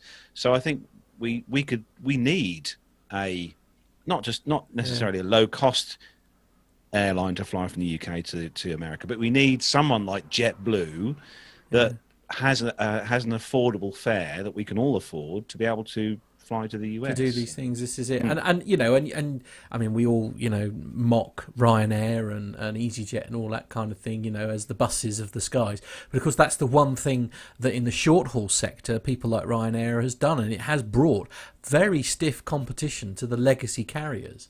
And, I mean, in some respect, in so many ways, I'm disappointed that the Norwegian thing hasn't worked. And because is it, I want to say Primera, whoever. Primera, yeah. Primera beforehand, very cost effective flights. But then, I don't know, if you don't get the model right, then it just doesn't work. I mean, I don't know what you think, Nev. No, that's right. And of course, this has been an ongoing thing right back to the days of Freddie Laker, if you can remember back that far. In fact, Carlos even got a nice pen shirt lid on, because it was Freddie Laker and then subsequently Richard Branson with Virgin Atlantic that made the competition against the traditional legacy carriers. And they had a lot of success doing it. So I think we have to have a situation where there's fair and reasonable competition on both sides of the Atlantic, because obviously the North Atlantic routes are in normal times are some of the most busy and some of the most profitable as well. Yeah, no, that's true. So next story, moving on, is on the abc.net.au, which comes to us from Australia. And one of the things that you don't want to miss when you're landing your barren aircraft, light aircraft, is a nose wheel. And this one, emergency landing at Adelaide's Parafield Airport after pilot reports nose wheel fault. So a plane with 2 people on board was forced to make an emergency landing on its nose, sending sparks flying at Adelaide's Parafield Airport after the pilot noticed a problem with its front wheel. Emergency services were alerted to the situation just after midnight when the pilot of the twin-engine Beechcraft B-55 reported the nose wheel of the aircraft had a fault and it was not sure it was locked down to land. The plane was forced to repeatedly circle the area in Adelaide's north at low altitude, with authorities at the airport confirming the problem with the nose wheel. The aircraft then landed on its 2 rear wheels with its nose hitting the tarmac, causing sparks to fly just before 1:30 a.m. in the morning. Matt's playing the video there for those of you watching on YouTube. Neither the pilot nor the passenger was injured. The Beechcraft plane will be examined for mechanical problems and a report will be prepared for the Australian Transport Safety Bureau. Flight records show it left Waikariri Airport. I probably pronounced that incorrectly. Grant McCarran, send your emails in. Hartwig Air CEO David Blake told the ABC an instructor and a student pilot were conducting a training flight when they noticed the problem as they prepared for the landing. They experienced a problem lowering the undercarriage, he said. They said that when it lowered, there was an unsafe warning light on the nose gear. Obviously, he got 2 greens and 1 red. The pilot then contacted air traffic control, kept circling, as we said, and they also said they had plenty of fuel on board. Not sure if that's a great thing to have when you're making a landing like this with sparks, but there we go. But once the emergency services were in place, he did landing at the slowest, check-up. That'll buff out. Bit of T-cut, bit of paint from Halfords. I think it'll certainly need some a new propeller on the front. There's no 2 ways about that. But they did a good job of it, didn't they? They got it down in one piece. And, that's the most important. Yeah, absolutely. And also, just FYI, Grant doesn't tend to do emails nowadays. He tends to just tweet us all instead. So that's no doubt where the complaint will come in from your. Or he WhatsApp me at some ridiculous time. Oh, will he? Oh, right. Okay, that doesn't sound like him at all. No, Matt. Yes. Matt, you are the owner of a Alfie. I'm familiar. AKA, yes, I'm familiar with the AKA the barking noise thing. Noise. Yes. This next story, Matt, does this upset you slightly? So, yeah, I have mixed feelings about this story. We'll come back to that in a moment. But anyway, on the Detroit CBSLocal.com website, and the headline is Southwest Airlines will no longer allow emotional support animals. So Southwest Airlines has announced that it will no longer transport emotional support animals in the cabin of the aircraft effective the 1st of March. The airline will only accept trained service dogs for travel with customers. With this revision, Southwest Airlines will only allow service dogs that are individually trained to work or perform tasks for the benefit of a qualified individual with a disability to travel with the customer, officials stated in a release posted on Monday. The types of disability include a physical, sensory, psychiatric, intellectual or other mental disability, but no other species will be accepted as trained service animals. We applaud the Department of Transport's recent ruling that allows us to make these important changes to address numerous concerns raised by the public and airline employees regarding the transport of untrained animals in the cabins of aircraft, said Steve Goldberg, the Senior Vice President, Operations and Hospitality. Southwest Airlines continues to support the ability of qualified individuals with a disability to bring trained service dogs for travel and remains committed to providing a positive and sensible travel experience for all our customers with disabilities. As part of this change, customers travelling with trained service dogs must now present a complete and accurate DOT service animal air transportation form at the gate or ticket counter on their day of travel to affirm a service animal's health, behaviour and training. Now, I mean, that's a good point actually, isn't it? Because I suppose this is the same old story, isn't it? It's the minority spoiling it for the majority, isn't it? And when you're looking at an emotional support horses on board an aircraft, I mean, you really are, and I know I'm probably going to get told off for this, but, I'm all for, there are genuine circumstances like guide dogs, which I think is more or less what they're referring to here in this article, where, the animal is of utmost assistance to the well-being of that individual, and it gives them independence and all that kind of thing. I completely get. But yeah, I'm really not sure that, I don't know. As I say, I think it's the minority who sport it for the majority, as per usual. I have to say that we've all had the privilege of meeting Alfie. I know me and Nev have, and I think if you took Alfie on board, he would be an emotional support pet for everyone on board that flight. Are you kidding me? He'd be he's the biggest wetty in the world. The minute those engines started, he'd be cowering and hiding underneath the seat and all that kind of thing. And of course, that's the other thing, isn't it? You're taking these animals onto an aircraft, as you say, and as they say in that article there, they need to be trained, because if they've never been on an aircraft before, and you suddenly put an animal on, oh dear, what's you're right there. Stephen H in the chat room. Oh dear. I'm sure the airlines don't mind support horses as long as the customers pony up. Oh dear. I mean, that's your style of jokes there, Nev. I don't know. My goodness, we really will need to get some kind of tumbleweed sound effect, won't we, for a lot of these? But yeah, I'm surprised Lane's not said anything yet. She's very quiet. He's normally right at the front of the queue. No, he's saving it up. You wait. There'll be a barrage of abuse. I don't know if anyone knows the answer to this question, but obviously, as a human being, and there's pressurization adjustment in the aircraft as you climb and descend, and quite often you have to just pop your ears on the way down, for example.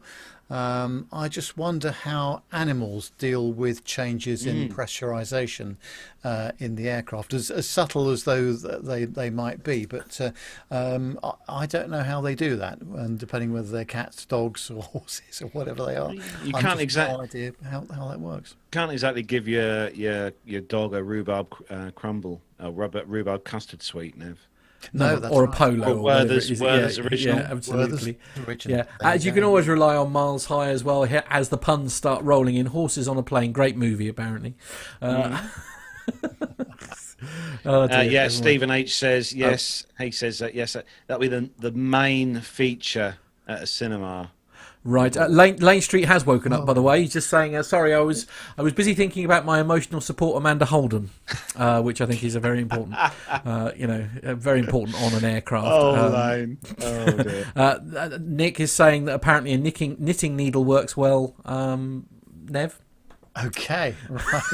Not specifying where or no. how. Okay, perhaps we should gloss over that. Yeah. Anyway, moving swiftly on. The next story, Nev, this one is for you, and I'm sure Matt's already queued up the X-Files music to play alongside it. No, because we got told off for doing that once, didn't we? Okay, fair enough. Yeah. More copyright stuff. But this is on the RT.com, and it says that two Pakistan International Airlines pilots have captured intriguing video footage of an extremely bright UFO during a domestic flight. The video has gone viral in Pakistan. It emerged on Wednesday that the pilots saw the strange object during a flight from Karachi to Lahore at around 4 p.m. on January the 23rd. The aircraft was travelling at an altitude of 35,000 feet when the sighting occurred. The UFO was extremely bright despite the presence of sunlight, the pilot says, speaking to Pakistan's Geo News. One of the flight team began recording the white circular object, and the footage subsequently went viral in Pakistan. Several of the country's news networks reported on the mysterious encounter. A spokesperson for Pakistan International Airlines said that the pilots immediately reported the unidentified object to the control room, where they came across it near the Punjabi city of Rahim Yar Khan. According to the pilots, they witnessed a flying saucer at an altitude of 35,000 feet in the sky, the national carrier's spokesperson said. It's too early to say what the object was. In fact, we might not be able to tell what the object was at all, the spokesperson added. However, something was spotted, and it was reported in accordance with the required protocol. Well, there we are. What do you think about that, guys? Tony S makes a very good point, Nev. Isn't it odd that all the UFO footage is always awful? I see it. It's like it's like someone's holding the camera and they're going like this. You know, unless they're going through extreme turbulence, you know, you can hold a camera fairly It's steady. like the Loch Ness Monster. Have you ever seen any HD footage or No, 4K funnily footage? enough. Yeah. Loch Ness Monster? No, nor me. No. No, funny that, isn't it? It's all a bit sort of suspicious. But there we are. I suppose it's a... Rick Bell. Rick Oh, Bell no. says it's the light from Venus bouncing off some swamp gas, reflecting into the pilot's eyes. Brilliant. Absolutely. There we go. Right, well, there we are. Thank you. That's why we have listeners like Rick. Absolutely, yes. Expertly answered as always. Legend. Thank you, Rick. Okay. So, last story, and this one comes to us from Sam Chewy, his website, samchewy.com. And sad news is, because I really was hoping to see this aircraft with an airline soon, but the Boeing 777X is further delayed until 2023. So Boeing are now anticipating that the first 777X delivery will now occur in late 2023. This is stated on their 2020 fourth quarter results. Boeing have reported that the program has also recorded a $6.5 billion loss. Among the factors contributing to the revised first delivery schedule and reach forward loss are an updated assessment of certification requirements based on ongoing communication with civil aviation authorities and an updated assessment of market demand based on continued dialogue with customers, resulting in adjustments to production rates and the program accounting quantity, increased changing incorporation costs and associated customer and supply chain impacts. The production rate expectation for the combined 777 and 777X program remains at 2 per month in 2021. Previous sources have told Reuters that Seattle-based Boeing is unlikely to have the 777X in service before 2022-2023. While Boeing says they have sold 309 777X planes worth $442 million each at list price, many in the industry have questioned their dependence on Middle Eastern carriers who are currently scaling back orders. It's a shame, guys, really. I was looking forward to seeing this 777X, mainly because of its interesting folding wingtips. What do you reckon, Nev? Yeah, I mean, there's just more and more delay, isn't it? And Miles High says that the 777X certification will hinge on the new wings. Oh, no. Lane, you've got competition. There's no two ways about High it. quality material coming in today. It is, absolutely. Very pleased. Nev's writing them down for Facebook Yeah, I'm just paste making note later. of that. Yeah. Yeah. Indeed. Actually, you're referring to the obviously Boeing there, and of course, sort of quite exciting news really is that Europe's now followed the FAA, haven't they? And they have now approved the MAX for flying in Europe again, which is it's got to be good news, really, hasn't it? Certainly, yeah. I personally look forward to flying on it when I absolutely. Yeah, I think I'm pretty sure they've been through it with a fine-tooth comb, haven't they? Definitely. So that is why we bring the commercial news segment to a close, and we've got some military news coming up in just a moment, which has been put together for us as always by Armando. But we'll be coming up with some military news just after this. If you want to improve your 737 knowledge, why not attend one of our live technical refresher courses? These 2-day webinars are not just a Zoom call, nor are they just an instructor stood in front of a whiteboard. Our professional production team in their London studio uses the latest technology to bring you a fully interactive and engaging experience. Ask your instructor questions live at any time. For more information and to sign up, visit 737lounge.com.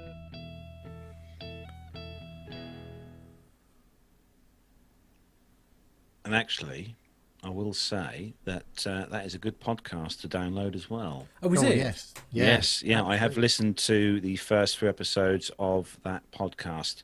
And yeah, it's really great stuff if you're interested in learning more about the inner workings of the 737 and being a pilot. It is a good little show to download. So, yeah, excellent. Fantastic. So let's move on with some military news if everyone's ready. Yes. Good luck, Let's go. everyone. Thank you.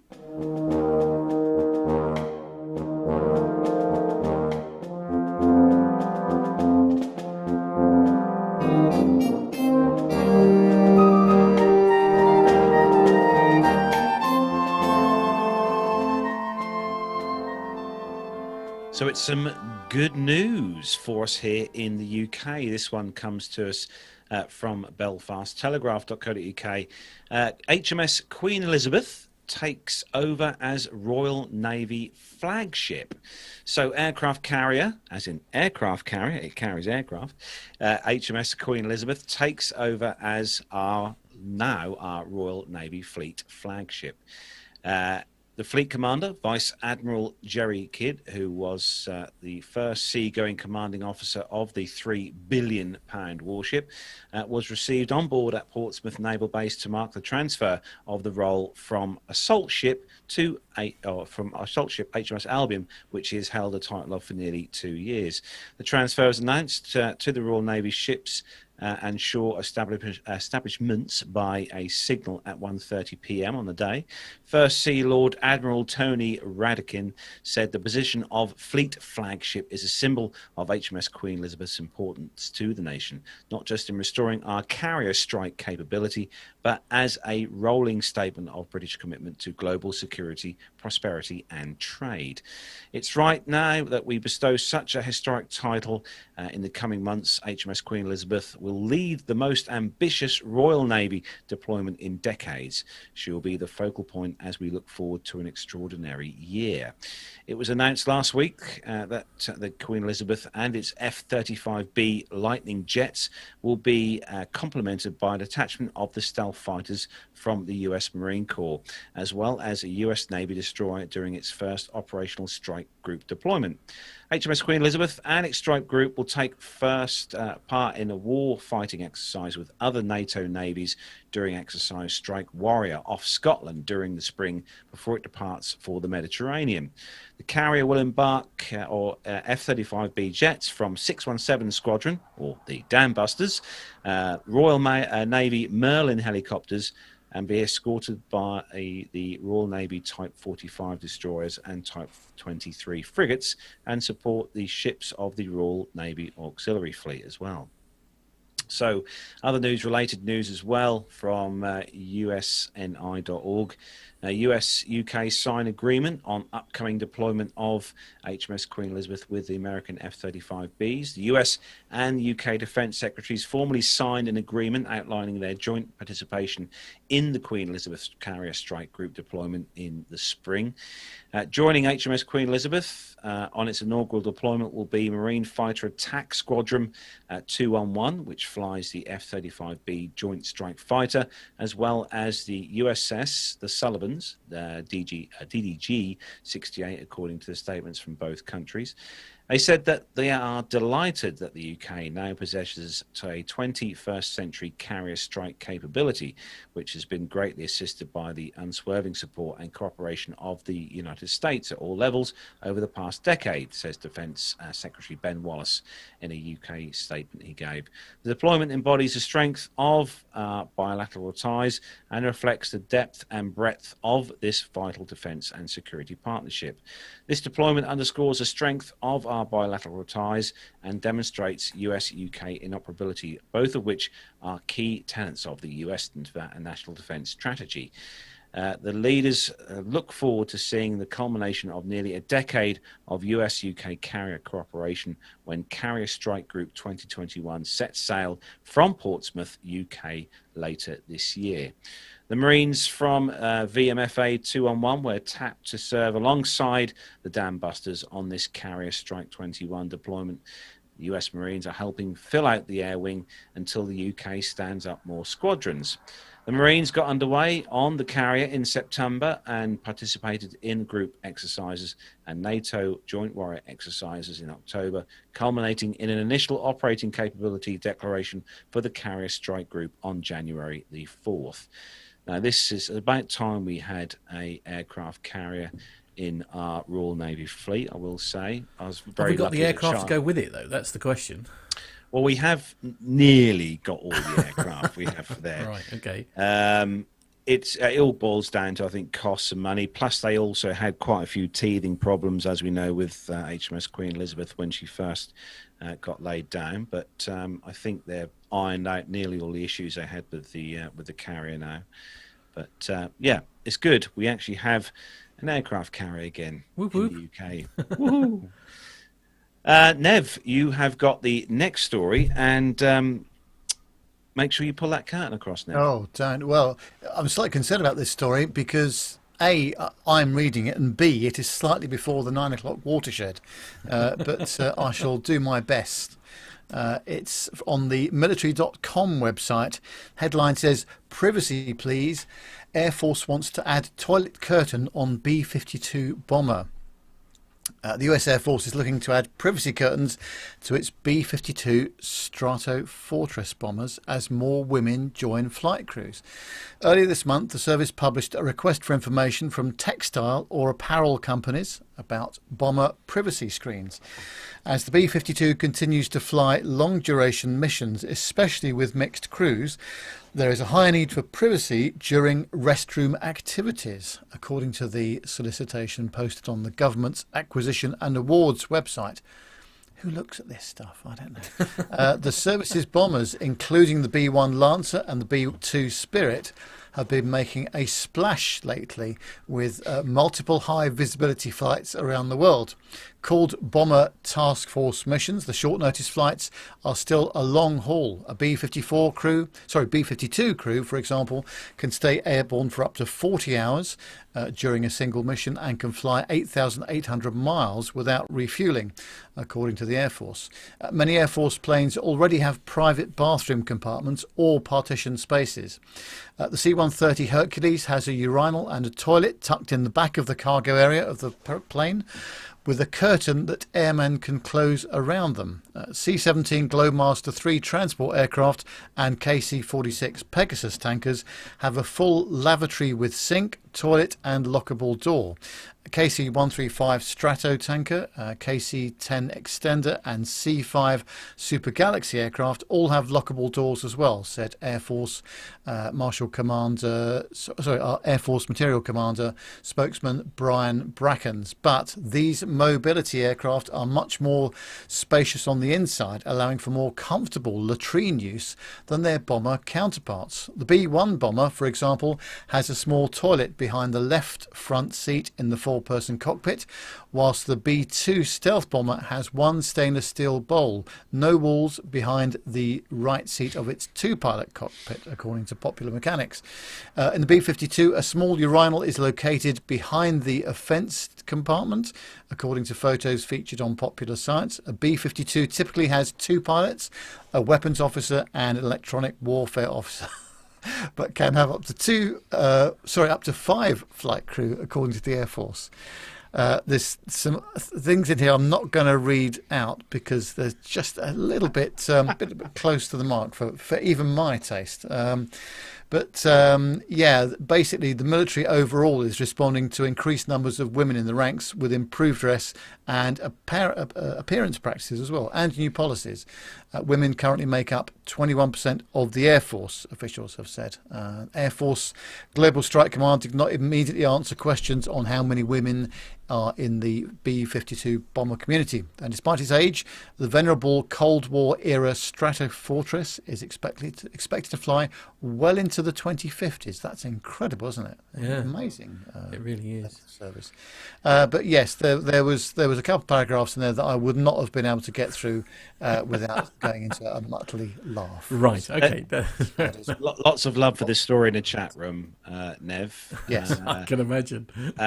Rick Bell actually just says, Rick Bell comes up with some good information actually. Rick says the sinks are disabled in the USAF C-17s because the water tank will freeze after long hours in altitude or in cold weather, so fair enough. Richard Adams says possibly they're bigger on the inside, like a TARDIS, or is it a TERDIS? Rick Bell also says brings new meaning to the words bombs away. Oh dear. Dear, it's all gone a bit downhill, really, hasn't it? Yeah. I think it's one of those things. Genuinely, though, I mean, this is the thing, isn't it? It's like, actually, as you say, I mean, perhaps, when it... in a time when that aircraft was created and it was, basically just men that, that were in the forces and they were flying it, then, there is a strong argument for privacy being less of a, it's the whole classic sort of, it's all lads together type thing. But, as things have progressed, there are, quite rightly more, more people other than men, in the forces. And there should be some privacy when it comes to things like that, really, shouldn't there? You should be able to, sit on the loo in peace, let's be honest. I don't know, I always leave a door open, but that's just me. That's probably more information than our listeners needed, to be fair, my friend. But, thanks for sharing. Okay. Sharing is caring. Easy. Sharing is caring, right. yeah. Okay. Well, Armando, thank you very much for those stories, as always. I know he's been popping in and out of the chat room most of the evening. So it is time to move on to the final part of the show. Yes, and the next part of the show is, of course, the segment that everyone's been enjoying very much over the last 4 weeks. And this is the 5th part of the awesome interview that was with George Lee. So here it is.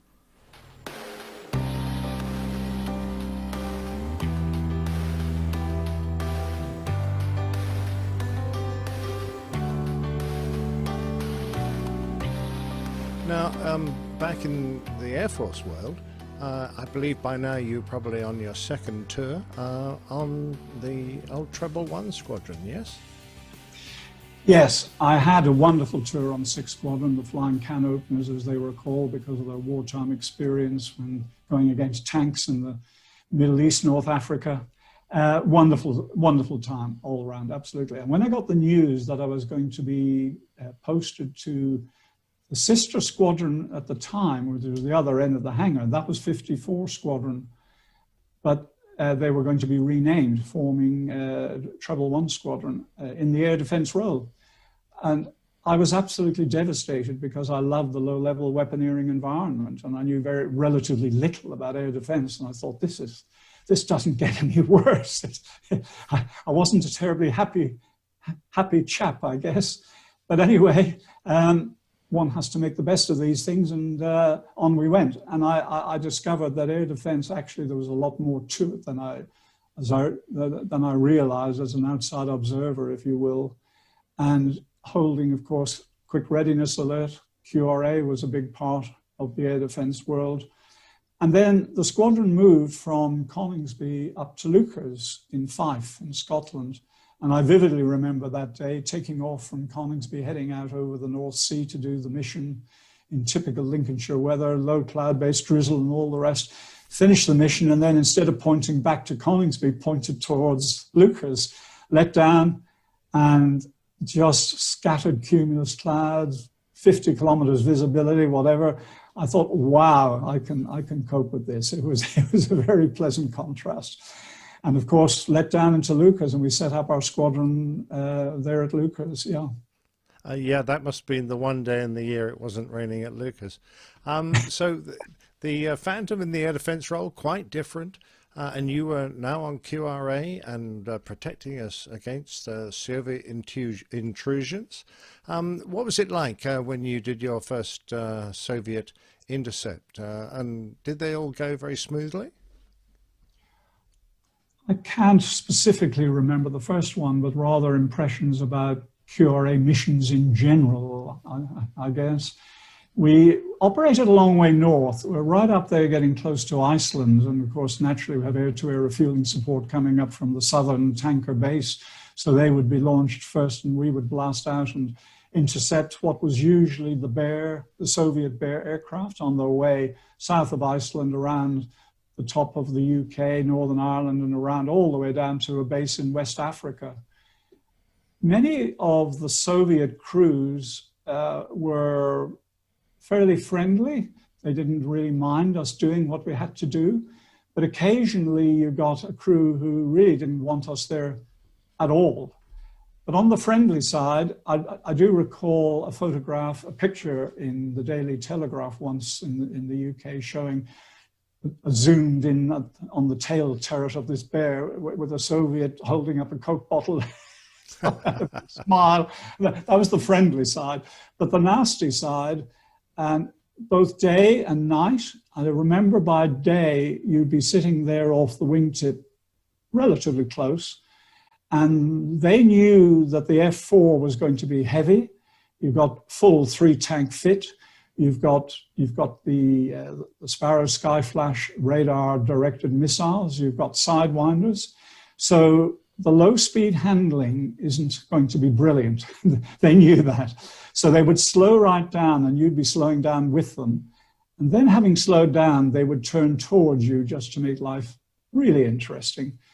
And then take you right down at slow speed through cloud, all the way down to pretty well the wave tops. So that was all quite challenging. And at night, our intelligence people wanted the numbers on individual airframes. And in order to get that, one had to come in directly underneath the aircraft and close up in the vertical to get close enough for the backseater, the navigator, to grab his torch and illuminate where the number was and copy down the details before dropping back down again. And the Soviets knew exactly how close you had to get in order to get the number. So just before you got to that point, they had this nothing, you could only describe it as a searchlight. And they just switched that on right into your eyes. So from your full night vision that you had acclimatized, suddenly this searchlight is shone into you, and you could only do one thing, and that is just push the nose down and get away. So that was the other not so nice side. Yeah, they had a few tricks like that, didn't they? Yeah, mind you, I found that a little bit of reheat was sufficient to illuminate the bottom of the aircraft if the torch wasn't strong enough. So you were at Lucas, and the gliding might not have been quite so easy out there for you, was it? I would say that's an understatement. I was instructor. I did a lot of instructing. Thermal cross-country flying, fundamentally, one could consider as not existing. So the soaring was utilizing the two other forms of lift. There were two. This is at Port Moke, which wasn't that far inland, really, from Lucas. And there was two hills, Banarty and the Bishop. And depending on the direction of the wind, you just went over to one of those two hills and you soared up and down on the hills, and you could only get to a certain maximum altitude. So that basically was that type of lift. You had to have the wind blowing of sufficient strength. But the other type of lift, which is the more interesting one, is called wave lift. And when the atmospheric conditions are right and wind is blowing across hills, you get a mirror effect carrying on further up into the atmosphere. And the best way to describe that is like a river when the water flow separates around a submerged rock. You get that little ripple effect, which is mirrored downstream. And that's, if you put that into the vertical, essentially that's what's happening. So it's possible to get quite high using wave lift. The lift is characterized, unlike thermals, which can be quite turbulent. Wave lift is silky, silky smooth. And you just have the instrument showing you that you're climbing quite well.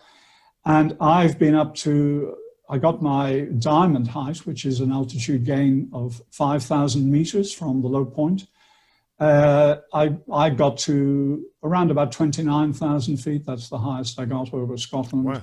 So you're getting very cold. And the bunny suit that we used to use on the F4 when we went off up to Iceland under the immersion suit, I actually used the bunny suit when I was going wave flying because it was wonderful and kept you really quite warm. So you had problems about keeping warm enough in the cockpit. You had problems about the cooling that took place. And as you descended, you had to be careful about misting canopies with the safety implications, all of that sort of thing.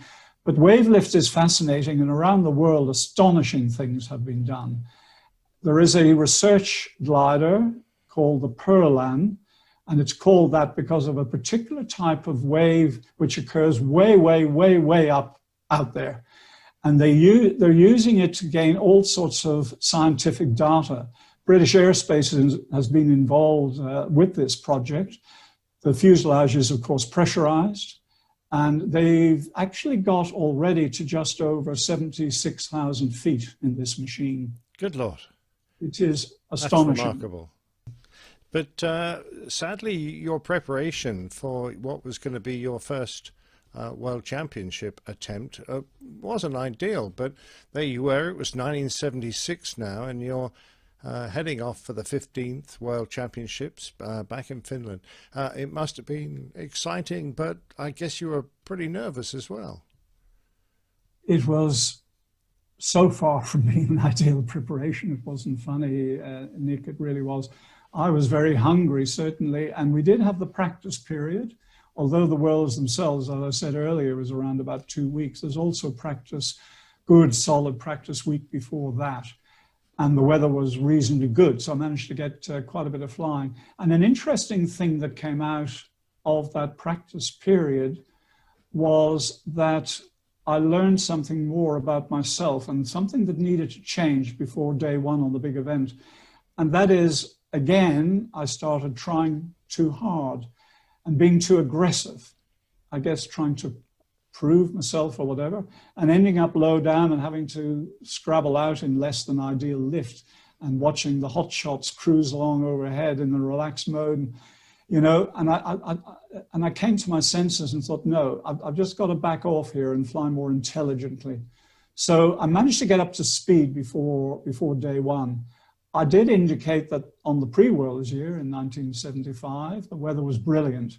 Well, of course, when the big event came along, the weather was anything but brilliant. And we had 2 or 3 reasonable racing days, but overall, nothing like the previous year, absolutely nothing, which was disappointing. But we certainly got enough contest days and enough of a mix of weather to very, very definitely make it a valid contest. One memory that sticks in, well, 2 memories, I suppose. One flight, the rules in those days actually allowed one, if you were to have the misfortune of landing out, within a certain time frame, you could actually de-rig the glider, put it in its trailer, get back to the airfield, put it all together and actually launch again and go again on the task. And which was actually a crazy rule, but it was there. And I had a real problem on this particular day where I ended up with rain and watered instruments and I ended up landing out. The crew were there right on top very quickly. We took the glider apart in the field, put it in the trailer, broke every Finnish speed limit through Finnish country roads, rushed back onto the airfield. The other members of the British team, the ground members, were all there standing there ready, waiting. Screeched to a halt. I got out and just walked away completely, just let them get at it. The glider went together in record time. The ASW-17 that I was flying is not known for its ease of rigging, but that was very impressive. A little bit tape put on for the junctions between the wing components. I was thrown in, map followed me, canopy shut, rope attached, up slack, and away I went. And it worked out quite well. I think I ended up sort of 8th for that day. Certainly I was in the top 10. And I'm curious, so you've got so many days of competitions. If you just have one bad day and do really badly, is it possible to catch up, or is that the competition more or less finished for you? Generally, if one has a really bad day, that's it. Competition level, the standard of the pilots is such that you're almost certainly not going to get back up. And we will come to it, no doubt, but my World Championships in America was exactly that situation. So we'll talk about that in a little bit. But the other memory from 1976, well, first of all, my open class teammate and I generally were not team pairs flying, as we call it, like flying together in quite close physical proximity, helping each other in that way. We were up against a Polish pair who were very, very good, and they pair flew all the time. That was what they did. They were well used to it, whereas the Brits were not. But the final days are usually interesting, and this one was no less dramatic. It was a thundery type day. The weather was appalling, absolutely appalling. I thought, surely they're going to cancel the day. Surely. Nope, we're going to go. All right. So we got airborne, managed to hold up, managed to climb up somehow. But my open class teammate, who's a very good pilot, was unable. And I was holding my altitude, looking at the watch, and I just radioed to him. And I said, look, I got to go. Just got to go. I was in the lead. I would have liked his help, but this isn't going to work. So off I go on my own, feeling very lonely, and went out from this terrible weather conditions and looked ahead and thought, gosh, blue sky. So out into the blue sky. The conditions were not great, but it was more pleasant, that's for sure. And I'm gliding along, and suddenly I'm aware I'm not actually on my own. You know when you have that feeling? And I look off my left wingtip, and who do I see out there? But this German-registered motor glider and this TV man with a monstrous big camera on his shoulder, and he's filming me. Go away. I don't need this. I know, but you were becoming a celebrity. You were leading the competition. I guess it was almost, inevitable.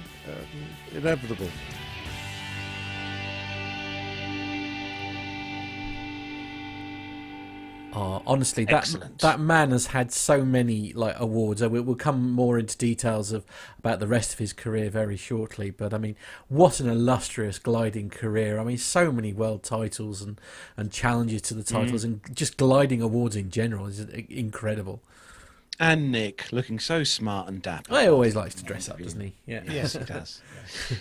So we are going to start to bring the show to a close. Quick rundown of what everyone's doing next week. We're going to start with you, Nev, first. Nev, what's going on next week? I've bought a new green screen, so I'm going to experiment with that during the week, see how that works. Excellent. But apart from that, it's the same week as it was last week. Right, okay, yes, yeah. Matt, what are you doing next week? I'll probably be dealing with people who are complaining about their wine not arriving and how I've ruined their lives by it not arriving when promised. So nothing unusual there, really. Standard week, yeah.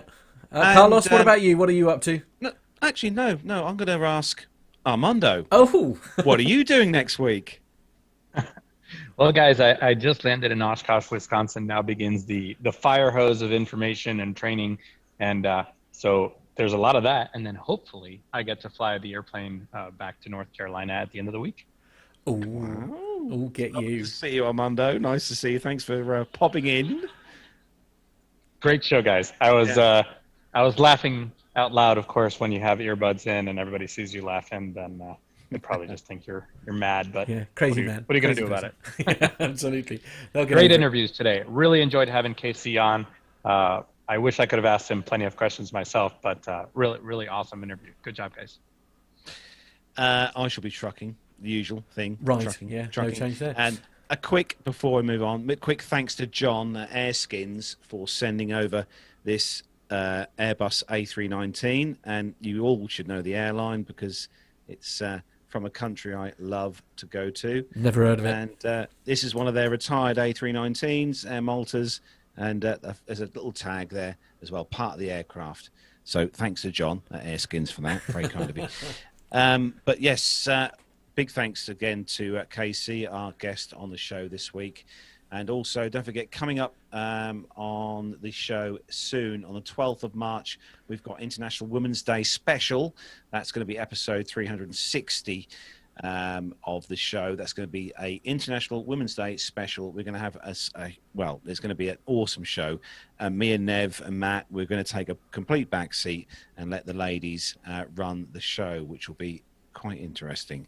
And I can confirm Gemma has said she's going to take part. Oh, has she? Oh, right. Yes. Okay. I know. God help Brace us all. yourselves. Yes. Okay. Social media links. Wait a minute. So you said that you, Nev, and Matt are taking a bad seat. Does that mean that I get to hang out with the ladies for 2.5 hours? No, you can't. Back seat for you as well, Armando. Back seat for you. Oh. Right then.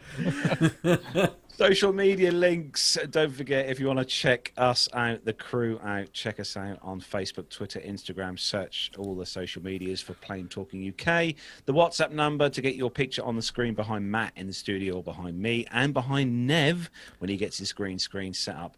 +44 757 22 49166. Email us at the show, podcast@planetalkinguk.com. Check out the website, all the W's, planetalkinguk.com. Also on the website, you've got the links there to our Amazon page if you do your shopping on there, which I have this week, Matt. And you can also find the links to our Patreon if you want to become a patron of the show and help move the things along with the show, and a PayPal link as well if you want to donate the old-fashioned way. We'd love you to do that as well. Quick reminder for everyone, Casey, our guest who was on tonight's show, absolutely awesome guest. You can check out his blog, caseythepilot.com. That's Kilo Charlie, thepilot.com. And his book is also on Amazon as well, if you look on there for his book. And also his YouTube page, you can check that out over on YouTube. Just look out Casey the Pilot on YouTube. So there we go. That's all the social media links that you need. Indeed. That's it. That's where we need to bring everything to a close. Say goodbye, Nev. Yeah, cheers, folks. Thanks very much indeed for tuning in. See you next week. Say goodbye, Armando. Goodbye, Armando. No, I'm just kidding. See you, everybody. And say goodbye, Carlos. Yeah, and from me, have a great, safe weekend, everyone. Take care. See you next week.